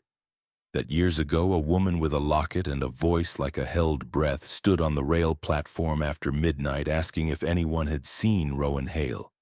That she waited through 2 empty freights and 1 broken dawn before the depot man convinced her to try again on a day when the tracks weren't lonely. That she left a description of my limp and a question she refused to write down and a rumor that she might never have been here at all. And in that instant the booth shadow pressed closer and the clatter of forks thinned because missed connections have gravity. And I felt the abandonment I thought I had domesticated raise its head and look me over like an old creditor who has discovered a new address. And Eden closed her eyes for a heartbeat that lasted longer than the bell of the courthouse clock, and opened them again with the kind of resilience a person earns when they have learned to wait without learning to wither. The window beside us threw a crooked mirror reflection of the street where boardwalk cracks braided into a map the town pretends not to read, and in that glass I watched my posture tilt toward apology before I caught it with the hand men use when they are not yet ready to admit what hurts. And May, who has studied me long enough to read the unwritten, poured a second cup and let the steam underline what she said next. That forgiveness here isn't a hue you paint with a broad brush, but a labor you fold into mornings. That it comes slow and often sideways. That it does not excuse, it recognizes. And she glanced at Eden the way a midwife glances at a newborn and a mother at once, measuring both future and fatigue. I told May about the letter of truth Whitlock wields like a hymnal, about the carbon we pulled from the clinic of a second chance with Jonah's name smudged across the bottom where law should have signed, about Pike's ledger walking around under a federal coat, about the 6 hours Bram had hung above us like weather. And I watched the way May filed each piece not in a drawer marked rage, not in one marked despair, but in that well-worn drawer called plan, and she said the ugly word we needed, pose. Because sometimes the only bridge to truth is the lie it must cross to survive.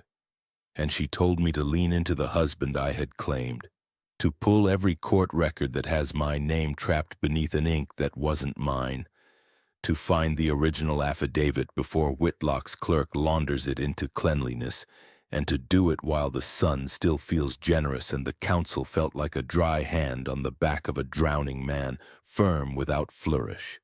In the space between advice and action, the room's noises sorted themselves into meaning. Forks, chair feet, a child's argument with a cinnamon roll, the low staccato of a telegraph far down the block carrying somebody else's emergency. And in that mundane choir I heard what I have missed for years, the democratic courage of ordinary afternoons, the way communities are built not with speeches but with unspoken connections maintained in booths like this, the way a woman like May keeps a town from choosing spectacle over substance by simply refusing to blink. I reached for Eden's cup to warm it and noticed in the lamplight's unkind honesty the faint crescent bruises on her inner wrist where questions had been asked by hands that should not have the right to ask anything. And the sight was a match struck in a room steeped in fumes I have vowed not to breathe. She saw me seeing, and she turned her wrist palm down with the steadiness of a person who will not be defined by what was done to her. And I looked away because staring is its own violence, and because emotional intimacy earns inches, not miles, and because the part of me that wants to burn the town to keep her warm is not the part that will keep her safe by morning. We did not promise anything out loud. We wrote a rough treaty in coffee rings and breath. I would carry what I could without pretending to own it. She would tell me what mattered when speech no longer risked breaking the vase it meant to fill. May would cover the door and the bill and the exits. When we finally rose, the bell over the diner door made its thin apology again, and Main Street met our faces with that vacuum that opens when an audience realizes the next scene has already started. The cracked seams along the boardwalk had filled with grit and gossip. The lamplighters loitered as if evening might be persuaded to arrive early. Whitlock's steps were being swept by a boy who understood the geometry of dust, and Bram rode a slow loop that advertised responsibility while avoiding it, and I tried to read the gallows the way a man reads a weather vane, and something in the yard looked wrong without rising to the surface of words.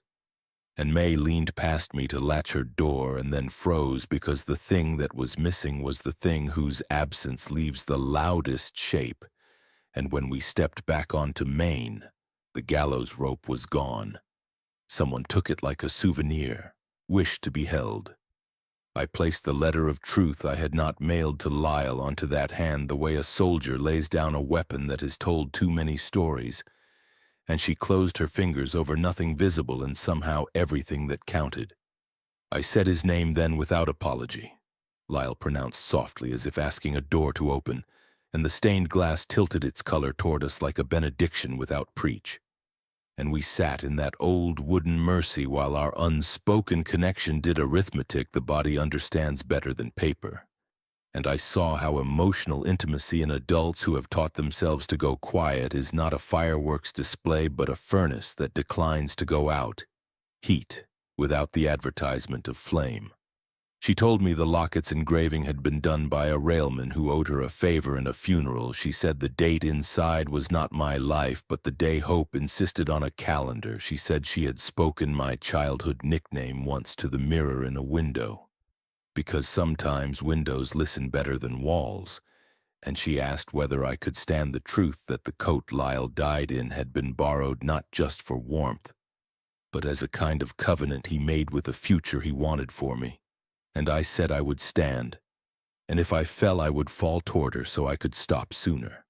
Outside, the streetlights stretched like long, slow questions, and the wind took a breath I did not trust. I handed the locket back because ownership is a claim I don't make lightly anymore, and she refused with a small quiet that read like strength, and she said the object belongs to the man willing to carry it without turning it into a weapon.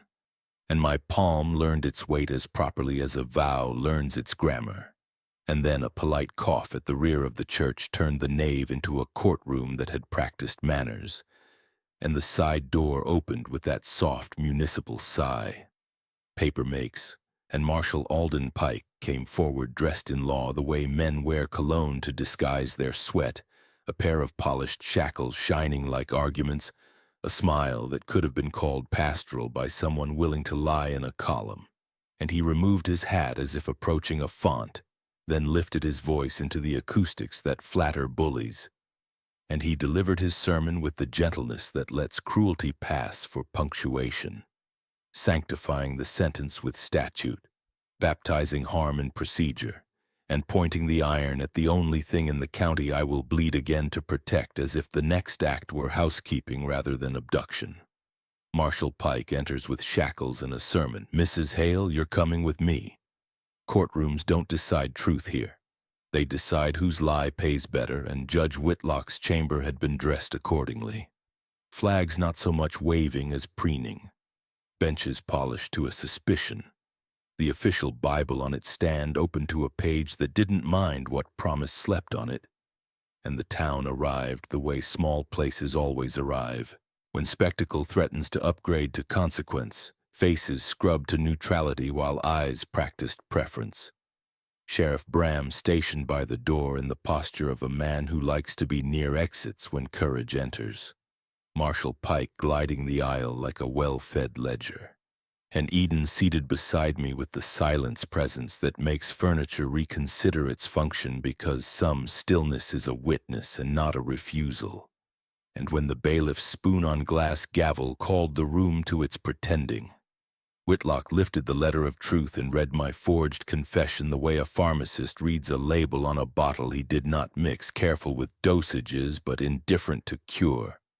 And he laid the page flat the way a hunter lays a pelt, then peered over his spectacles with that habit small kings cultivate when they wish to appear burdened by a nobility they never bought.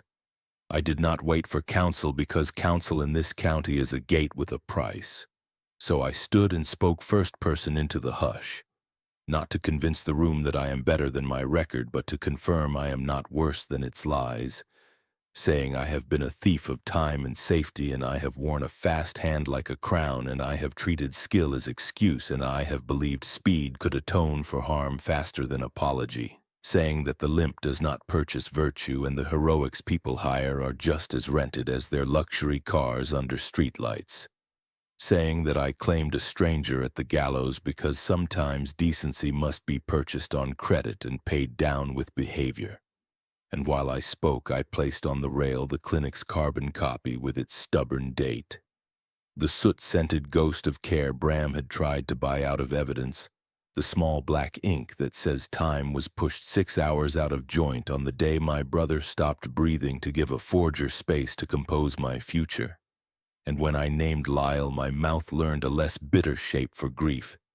And the room did that involuntary rearrangement good people perform when a story stops being entertainment and becomes something owed. Whitlock performed offense with craft, asking whether my remorse had an invoice, whether my confession was tactic rather than truth, whether I expected a pardon wrapped in romance. And his voice carried the same condescension paper has when it has discovered it can bleed without screaming. Bram watched his boots the way boys watch ponds they have just thrown rocks into, and Pike allowed himself the smallest grin. That private dividend men pay themselves when they believe the market of justice favors their portfolio, and I kept speaking because stopping would have been a lie about stamina, telling them the clinic of a second chance keeps receipts while their ledgers keep alibis, telling them Jonah's hymn book slides under doors and Pike's pocket ledger walks on its own 2 legs, telling them the mirror reflections in May's diner see more truth than this bench on its best day. And while the laughers tried to find a place to sit down inside themselves, I turned and asked Eden whether she would place a sentence beside mine. She did not cry, and she did not decorate pain. She lifted her chin and let breath do the engineering, saying a boy once shielded her with a borrowed coat and a borrowed name and died. Not because names matter more than flesh, but because he believed they could be used to build a future, saying the county has mistaken gratitude for guilt and silence for confession, saying tears are not a currency she spends in rooms that prefer receipts to repair. And the texture of the quiet that followed her 3 small paragraphs felt different from Whitlock's order. It felt like a room searching its pockets for a coin it swears it had at breakfast. And in that search I felt the thin grace of forgiveness move, not absolution, not amnesia, only the to consider a fact without wanting to punish the mouth that brought it. Pike rose with that polished courtesy a wolf practices when he chooses not to pant in front of cattle, asking aloud if Eden had ever seen me prior to the gallows, whether anyone in this room could name a preacher who remembered our vows, whether the engraving in the locket proves identity or merely effort, and he sounded generous and civic and tired of being right for the sake of his own calendar. And when Whitlock accepted his contribution with a small papal nod, the clerk brought out the studio portrait Amos Vellum shot and Reverend Stenton's unhelpful recollection that rain had a way of baptizing memory. And this theater might have played smoothly had May not raised an eyebrow toward heaven and an unamused rag at the door, because the diner has its own doctrine of truth and she is its high priestess. Before salvation of any kind arrived, Whitlock resumed the main act, waving my forged affidavit like a flag run through laundry, the ink so neat it could not be true, the signature limned with an admiration my own hand has never extended to itself. And he asked whether I would concede that men like me return to what they are. And in that cruel mercy I felt again the invitation to relapse that sits warm in a chest when a pistol is close and patience far. And I kept my hands open at my sides because the man I am trying to keep cannot hold iron every time language fails. And I told Whitlock that men like me become better only to the extent the county stops purchasing entertainment from our worst days, and the benches stirred because insult served without vinegar goes down smoother. And then an old deputy coughed the cough of a soul late to its own oath and almost stood, and Bram touched his sleeve without meeting his eyes. And in that small, unspoken connection I watched a star remember it had been born for more than decoration. The clerk tried to move us toward verdict, the gavel rehearsed its polite thunder, and the room's temperature told me evening would have its way. Yet the story inside the story refused to die, pushing against my ribs with that determined impatience grief wears when it's tired of being provoked for sport. I turned the locket in my palm until brass warmed to skin. I watched mirror reflections in the courtroom glass agree and disagree with each other. I thought of the foster care boy's chalk door holding its shape through drizzle, of the penthouse empties where I learned the trick of sleeping without dreams, of streetlight walks where the road gives you time to renegotiate your cowardice. And I told myself if we lost here, I would not let the loss recruit me back to legend. I would keep choosing the boring virtues that outrun spectacle when spectacle grows old. Then the corridor muttered in a key the room could not ignore, a hurried arrangement of footfalls and breath that suggested someone had been running through a choice and chosen correctly at speed, and the doors admitted the kind of disruption towns remember long after they have forgiven it. A woman in an apron that declares war on lies with coffee and pie tins, shoulders squared into the full authority of the ordinary, hair escaping pins that never signed a contract to be jailers, and the object in her hand held out in front like a lantern that had not decided whether to burn or blind. She did not ask permission because truth carried at a sprint seldom wastes time at reception, and whatever sermon Whitlock had planned for his closing went slack on his tongue because even performative power understands when it is outclassed by honest paper rescued from dishonest hands. May bursts in with the clinic's missing page. Bloodstained, dated the night my brother died. We didn't promise forever, we promised to make it to morning, and that small vow held more gravity than any ring I have ever seen blessed.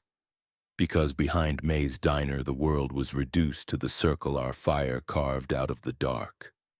A little red grammar spelling survival in soft vowels, and within that glow Eden and I sat on stacked crates that had once carried flour and now carried our tired weight, and we traded truths with the caution of people handing a blade back and forth, edge first, both hands, careful not to mistake confession for spectacle, careful not to spill what we had spent all day learning how to carry without bleeding. The alley's brick kept its warmth like a secret. The streetlights on Main hummed their ordinary hymn. The mirror reflection in the diner's back window showed two silhouettes not facing each other exactly, just close enough to share the same small weather, and the way her shoulders listened when my voice learned to slow was its own kind of shelter. The kind you cannot build alone no matter how many rooms you rent above the rails, and the way my hands learned where to rest when the past arrived uninvited was a quiet transformation my enemies would not recognize as power. She began with the scar inside her wrist where questions had once been asked by fingers that confused possession with care, and she told me not what was done but what it did, how it taught her to make a chapel of silence presence, how it put a false wall between her and the mirror, and then another between her and sleep, and how she learned to lean the weight of a day against the hinge of a locket because a hinge will either hold or fail, and at least it doesn't lie about the odds.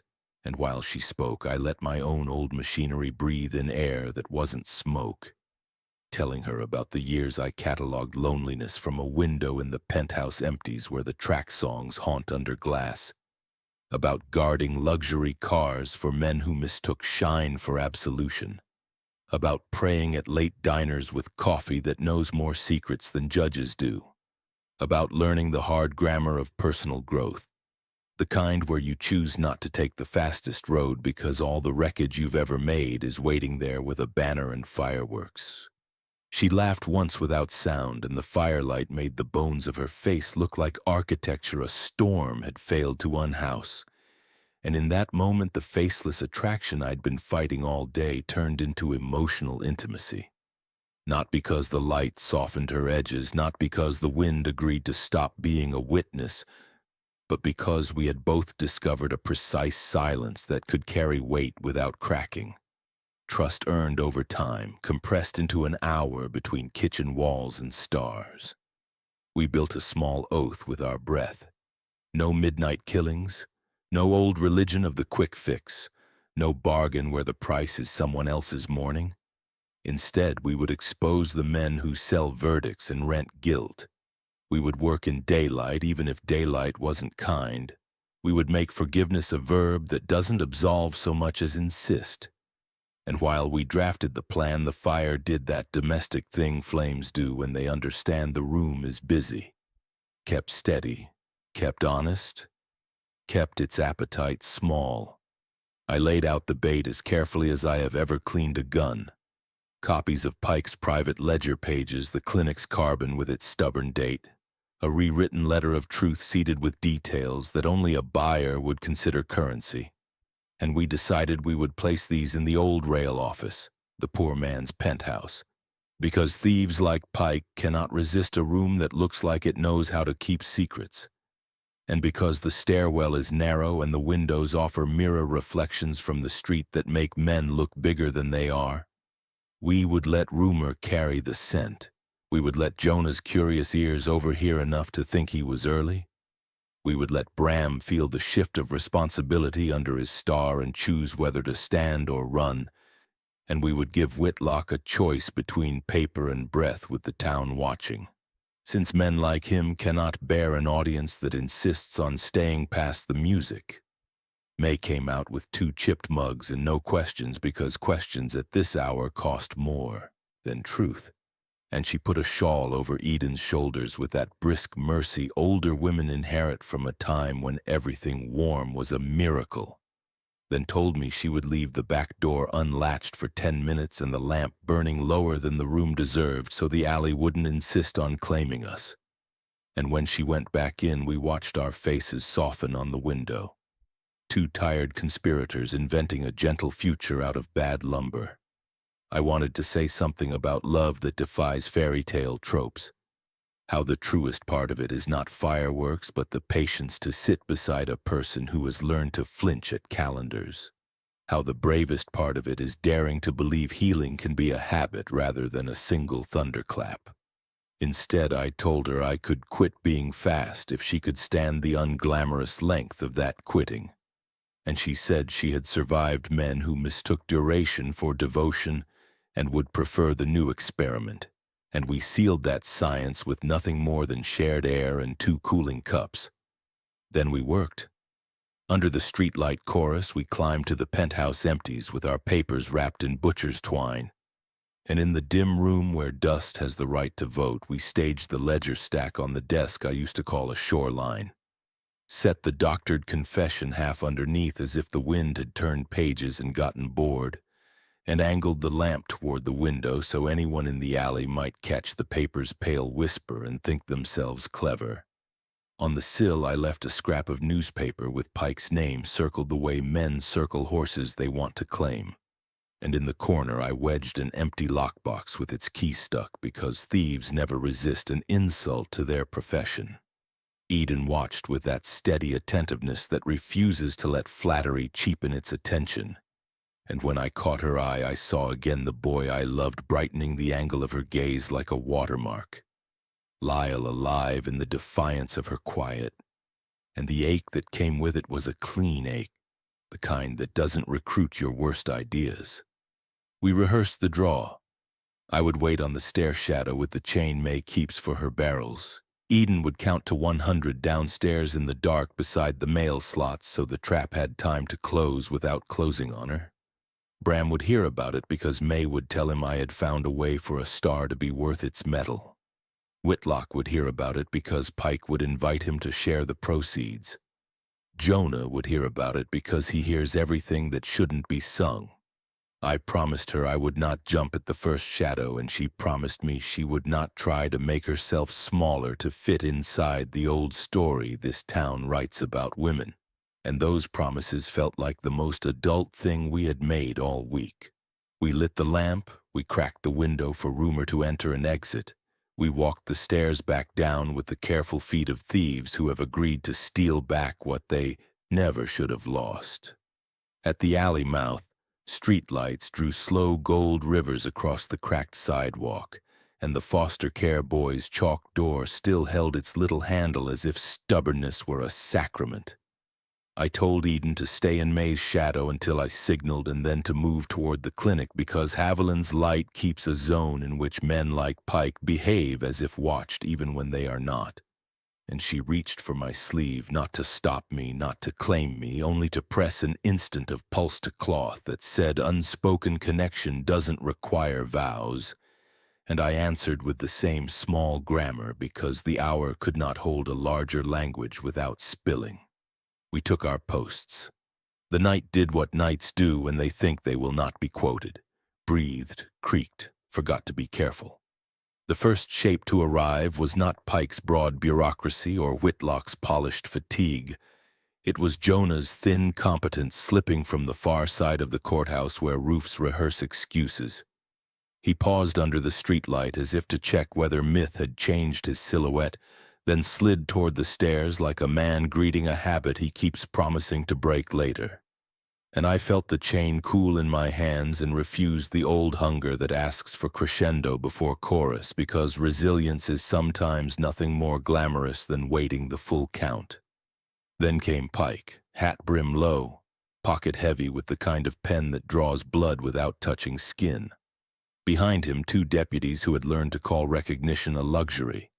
And from the alley mouth, Bram's horse snorted like a conscience, reconsidering whether to show up for work, and I almost smiled because the stage had set itself without my bragging to the dark about it. They took the bait beautifully. Pike shoulder first through the rail office door, Jonah kneeling to the stage stack like a priest at a new altar. Deputies fanning for offense they could later rename as courage. I stepped in from the stair shadow and the chain spoke the language wrists understand, and in that same breath May tipped a trash bin into the alley to make the noise that fetches a lawman. And in that same breath Eden should have been moving along the bricks toward the clinic's safe light, and in that same breath I learned what it costs to be smarter than your own fear. Because fear does not sit still when invited to admire your plan. I turned to signal her with the hand we had chosen for yes, and the alley refused to produce her silhouette where it belonged. The diner's window showed only my outline and the lamp upstairs. The chalk door held its dignity. The clinic's coal ribbon made its thin, brave climb. And there on the rail office sill where rumor had been invited to enter, I saw one small, wrong detail so bright the rest of the world went dim. A single short rope fiber caught on the wood as if a careless hand had brushed a thread from a noose and left the story of it behind, and my name forgot how to live inside my chest, and the chain slid from my fingers like warm regret. And the night, which had been holding still out of politeness, threw its shoulders wide and laughed. The trap closes, and Eden is gone. A rope fiber sits on the windowsill. Redemption doesn't come cheap. It charges interest in people you can't afford to lose, and I paid in full before the receipt printed because when I found that thread of rope on the sill, everything I had domesticated inside me broke its leash and ran without asking for a map. And I tore down the stairs with the old pain in my leg, hammering its rhythm like a drum line I didn't hire. And I crashed the alley into Maine where streetlights were writing long, indifferent sentences across a town that pretends not to love execution. And I listened the way a man in survival mood listens, past voices, under wagons, through brick, until I caught that thin sound rigs make when men carry a beam they intend to pretend is just lumber. And I followed it like a dog that has finally decided to live up to the poetry men write about dogs. And the sound led me where it always leads the guilty when they want privacy. The yard, the platform, the wood that knows more last words than any pastor. Otis Marrow met me 2 blocks shy, not with a hand on my chest, not with a sermon, only with a glance that admitted all the crimes law refuses to file. They moved fast, he said, voice a dry rope over dry wood, and they bribed faster. Pike spoke the price and Whitlock counted. Dawn's the curtain they want. I stalled the knot with a song about measurements. You have the length of a hymn to arrive. I nodded because there was nothing clever left to say. Some nights refuse cleverness the way a wound refuses salt. I ran. The cracked sidewalk remembered my limp and did not punish it. The foster care house offered a ghostly cheer from a window where chalk dust lives under fingernails. The clinic of a second chance exhaled its iodine creed like a witness afraid of the stand. May's diner bell gave a small, strangled cry that sounded like a prayer designed for kitchens. And all the while I could taste gun oil at the back of my throat like a diagnosis that refuses second opinions. At the courthouse corner, a shadow peeled itself from the roofline and resolved into a rifleman reloading with the cranky precision of a man who thought he had retired. Before I could raise the iron I wasn't supposed to raise, another shot sounded from a different angle, a cleaner angle, a better school. And the rifleman folded without drama because forgiveness sometimes looks like allowing a man to live long enough to stand trial. And sometimes looks like not allowing him to take a second shot at breath he didn't earn. I looked up to find the source and saw impossibly and plainly Jonah Red propped behind the chimneys like a memory unwilling to keep its costume, tipping the brim of his hat in a salute that did not ask for change. There are days when help arrives wearing yesterday's betrayal. You don't clap, you don't argue, you simply add it to the ledger under a column called Later. The yard was already a theater. Torchlight licking the edges of authority, deputies planted like fence posts, Whitlock arranging his robe with the care of a man setting a table for a guest he intends to overcharge, Pike keeping his smile on a low simmer to preserve its sheen, Bram hovering with a star that had remembered its job too late to be proud. In the middle of the stage, the beam waited like a sentence popular among cowards. And under it Eden stood on a crate with her hands tied, her face wearing the steady that had carried me through a day I would have lost without it. And every part of me that has learned to be decent wanted to become indecent for just 5 minutes to purchase a lifetime. But I remembered the fire-lit oath, and I remembered Lyle's coat, and I remembered how speed ruins repairs. So I walked into the circle of light with my hands open and my voice designed to break glass gently. The warrant's a forgery and the ledger proves it, I said, holding up copies that had been touched so many times by guilt they had learned to glow. And any death you purchase tonight will be repossessed by tomorrow. Whitlock performed annoyance. Pike performed fatigue. Bram performed the awkwardness of a man caught between a promise and a paycheck. I cut through performance with the knife of names, the telegraph account number, the clinic's carbon date, the deputy whose signature wobbled because his hand hated its assignment, the courier who hides in the livery with receipts in his boot, and each name changed the light on Whitlock's face a degree towards shadow. Otis stood at the lever like a deacon at a baptism he refused to preside over. His hands did not shake, and that steadied me. From the roof across the yard, Jonah's rifle worked like punctuation, periods placed where men tried to add exclamation points. And we found ourselves unexpectedly composing a sentence together that neither of us would have believed possible a day ago. I moved, not fast, not theatrical, only honest, to the foot of the beam. A deputy lifted his pistol with the poor aim born of bad motives.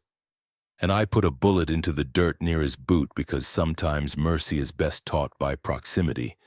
And I climbed the ladder Otis pretended not to notice because redemption occasionally requires borrowing ladders you did not build. And at the top, the rope looked like a question a lazy god had asked and then left on the table. And I set my knife to it with the practical grace carpenters use on mistakes, and the fibers parted with a sigh that didn't sound like defeat so much as relief. And Eden dropped into Otis's waiting arms with a small sound that rebuilt my chest from the inside. Pike barked the way men bark when they need to remind their bodies what power feels like. Whitlock raised the paper again as if paper could grow teeth. Bram found his voice and put the star between them like a parent between two spoiled sons and told them not to move, then looked as surprised as everyone else that he had said the correct thing. Chaos is a cheap actor. It will take any role if you pay it in shouting. I denied it that wage by choosing non-lethal where lethal would have been faster. 2 shots to wrists, not hearts. 1 chain wrapped around Pike's own forearms the way a lesson wraps around a lazy mind. Whitlock disarmed with the same politeness he denies defendants. Deputies taught the fine art of kneeling without a hymn. And the crowd, uninvited but present, learned the cheek-warming sensation of watching the story disobey its usual script. All the while Eden stood beside May, who had appeared with a length of clean cloth and the kind of face that rescues men from the temptation to become legends. And in that small holy weather I felt resilience pass through the yard like a candle catching other candles until the platform looked less like a weapon and more like a mistake the town might yet correct. Then the quiet that follows correction opened its mouth to say amen and swallowed its tongue. Whitlock, whose robe had learned the trick of hiding hands, reached from under the velvet with a pistol small enough to be cowardly and bright enough to be theatrical. And he moved with the speed of a man who has never lifted anything heavier than his own appetite. And he stepped behind Eden with the practiced intimacy of predators, who have mistaken proximity for authority, and the muzzle found the soft geometry where neck meets shoulder. And the judge's voice acquired the slick patience of a gambler rearranging the deck after the dealer dozed, and he told me I had 2 choices, and they were both lies. Drop the weapon and watch her die slowly in my arms later, or lift it and watch her die quickly now. And in the 1 second I had to choose which lie to name, I saw reflected in the lantern glass a dozen small truths. The foster care boy's chalk door refusing rain, the clinic ledger rebelling against fire, the diner window holding our shapes together without turning them into the same person, the streetlights agreeing to keep watch 1 more hour without a contract, the firelight circle where oaths are made without music, the coat that turned a boy into a hero who didn't get to keep the title, the locket that learned my palm like it had always been designed for it, the inch of air between Eden's hand and mine that has taught me more about love than any kiss I have ever wasted. I breathed once, and everything that has ever asked me to be quick pleaded for custody of my hands. I breathed again, and the man who has spent a day practicing slowness asked for 1 last chance to matter.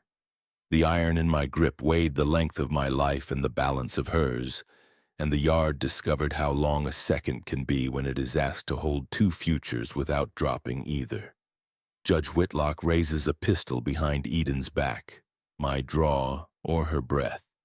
The deadliest shot I ever took was the one I didn't fire because in the single, stretched second between Whitlock's petty pistol kissing the soft hinge of Eden's neck and my own finger remembering every bad shortcut I have ever been praised for taking, I felt the old animal inside me beg for the relief of speed, while the newer, slower man I am trying to keep put both hands on that creature's shoulders and asked it to sit, and in that pause the yard arranged itself into a ledger that could finally be balanced if I abandoned the profit of fury for the arithmetic of repair.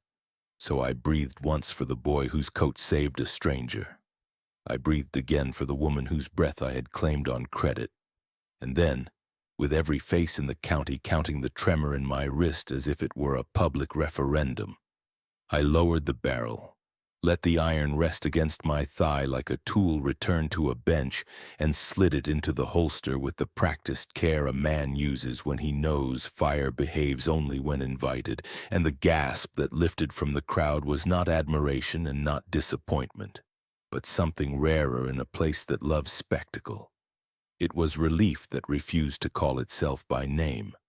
I did not give Whitlock a speech about mercy because men who rent verdicts cannot read mercy without moving their lips.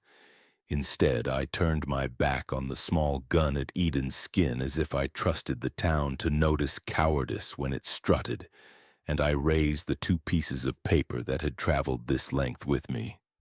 the clinic of a second-chance carbon with blood in its fibers like iron filings that refuse to leave their work, and the page torn from Marshall Pike's walking ledger with amounts that do not blush when spoken aloud. And in a voice built for barns and train yards rather than stages, I told the square that the county's time had been sold by the hour to build a lie with my name pinned under it, that a life had been moved 6 hours across a calendar so a confession could be printed without a witness, that the ledger had learned to walk only because no one remembered how to make the star on Bram's chest earn its metal, and that if we were going to keep ropes in town, we should at least stop pretending they are literature. I asked Whitlock to read because a lie loses half its oxygen when sprayed with its own ink, and he said something lawyerly about decorum, and the pistol nuzzled Eden's skin the way vanity prefers, and I felt the yard's breath tip toward panic again until Otis Marrow, the hangman with the hands of a careful carpenter, stepped from the beam and closed the small distance between law and decency with that grave authority men earn only by refusing to borrow it. And he placed 2 fingers on the pistol's hammer, not as a threat and not as a plea, but as a request from a man who has buried more silence than he cares to count. And he said in a voice that could talk stubborn wood into square corners, that reading is cheaper than funerals and that he would very much prefer to be unemployed by sundown. And in the corner of my sight I watched Sheriff Bram lift his head with the clumsy dignity of a star, remembering it is supposed to shine, and he put his palm out like a schoolmaster asking for a slingshot, and told Whitlock that the county would be grateful if its judge modeled obedience at least once before the evening grew bored. Whitlock tried to sneer and found his face lacked the muscles. Then he surrendered the pistol because even cowardice prefers an audience to a duel, and Bram set it on the platform plank where iron becomes honest when it has no hand to lie for it. And I handed the judge first the clinic page with its stubborn date, and then Pike's page with its tidy crimes. And I told him to read every line as if the words cost breath, and he did. And the sound of him naming what he had attempted to hide made a low, strange music across the yard, as if the gallows itself had learned a new chord, and the crowd discovered its posture changing while it listened. Because once a judge has used his mouth for truth, the benches find it difficult to keep hating the correct person.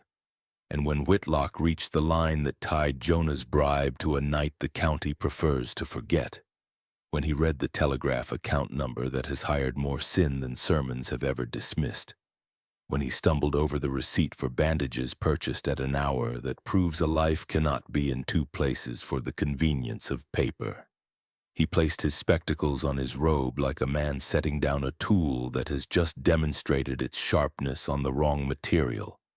There are moments a sheriff waits for and moments a sheriff fears.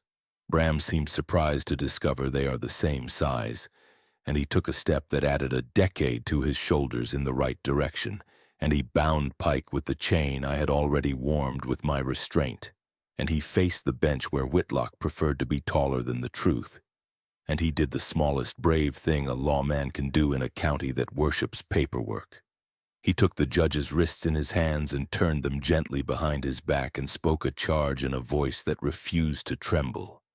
And the yard learned in a hurrying whisper that sometimes justice arrives wearing the same coat as shame, and that both can be endured if breath is permitted to keep its rhythm.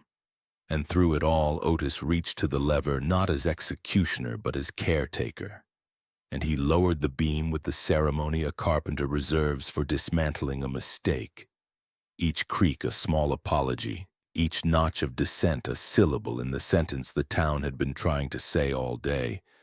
Not this. Not like this, not anymore. Eden stepped free from the crate without flinching and moved to May's side with the poise of a person who knows the room belongs to her even when men have built machines to argue otherwise.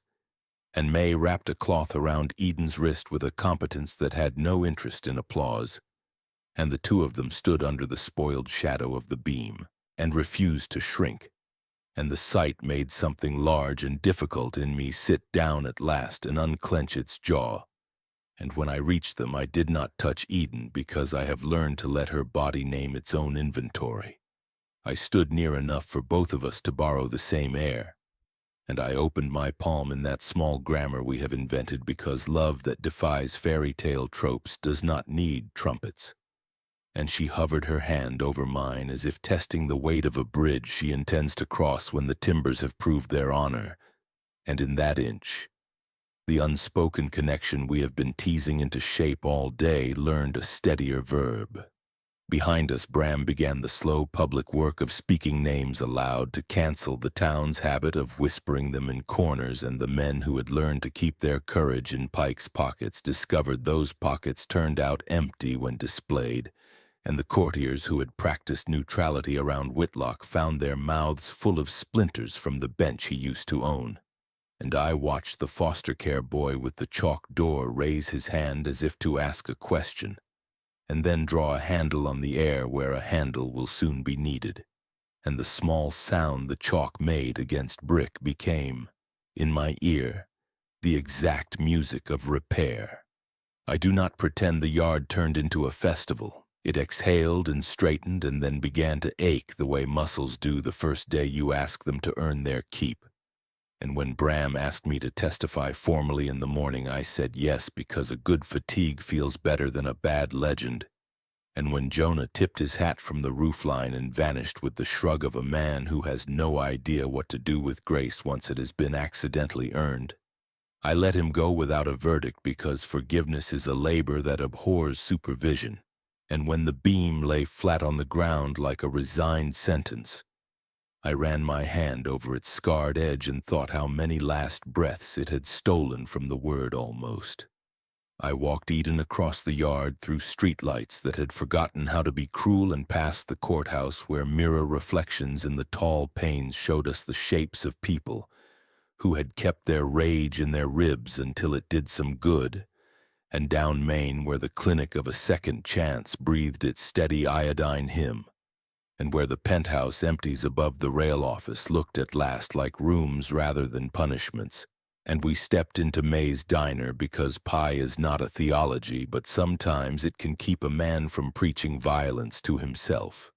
And the bell made a shy sound like a choir boy with a secret, and the counter offered us 2 places that did not presume to be thrones, and we sat with our elbows on formica and our shoulders learning a new grammar for vicinity. And in the chrome I could see our scars plain as latitude lines, not banners for pity and not medals for sale, only roots that have finally learned where they lead. May poured coffee with the reverence a person saves for rituals that continue to work even after faith has grown quiet, and the room's silence presence did not accuse or demand. It merely held us as if the booths had been designed for survival. And I told Eden that I do not own the future, but I intend to rent less of it to my worst ideas. And she said she does not owe me her breath, but she is willing to share it on days when the wind refuses to mind itself. And we wrote the smallest treaty in steam and sugar and the clink of a spoon leaving a cup. And it was a better document than anything Whitlock ever signed because it asked for courage rather than permission. Out the window, the cracked sidewalk kept the memory of a chalk door that will outlast tonight's sweepers, and a pair of streetlight walks promised to shepherd us home without insisting we hurry. And somewhere a luxury car in a far city idled with its loneliness while a man admired himself in the window he could never love back. And I felt no envy for that mirror because I had a better one in front of me, a rectangle that held 2 tired faces and refused to pretend we were prettier than we are. And in that reflection I saw a man who has finally begun to use his aim for something other than damage, and a woman who does not confuse being saved with being owned. And together we looked like 2 people the road would not mind carrying if we promised not to tell it how to end. I have no anthem to offer this town. I have a vow repairmen might admire, which is to keep practicing the resilience of not quitting when a screw resists, and to keep choosing the humility of calling for another pair of hands when the joint won't square. And I have a plan that looks like mornings rather than parades. Testify at 9, sign my name in ink that doesn't pretend to be applause, ask Bram to build a beam into benches, leave a coin at the clinic without making a show of it, and walk with Eden as far as her patience wishes to carry me. Then stop when stopping is the kinder verb, and start again when starting does not injure what we just learned. The county will gossip, and Jonah will vanish, and Whitlock will learn the size of a smaller room, and Pike will invent a story for himself that does not include ledgers. And none of it changes the facts that matter, which is that a boy once used my coat like a passport and spent his life to buy a stranger a road. That a locket can weigh less than an ounce and still counterbalance a gallows. That letters of truth finally did their job when mouths had the nerve to say them aloud. And that I stood in a yard where I have been both celebrated and hunted and chose to holster a shot that would have made a legend because legends are a cheap currency. And I am tired of shopping where they are accepted. They mocked my limp, but they'd never forget my aim again. We left the stools for the door without pretending to own the night. The bell gave us its blessing in tin, and outside the window's mirror, reflection held us for one last long look. Two people, scars visible, choosing a slow bond that refuses to sell itself to music. A street light laying a narrow ribbon down a road that has finally learned to behave like an invitation rather than a dare. The clinic lamp steady in the distance like a rule you can live by. The foster care chalk door still stubborn on the brick as if a child's hand could keep history honest. The penthouse empties above the tracks, no longer a punishment but a room with a view refusing to be lonely. And ahead of us the open road without trumpets, which is to say the right kind and the long, plain dignity of second chances.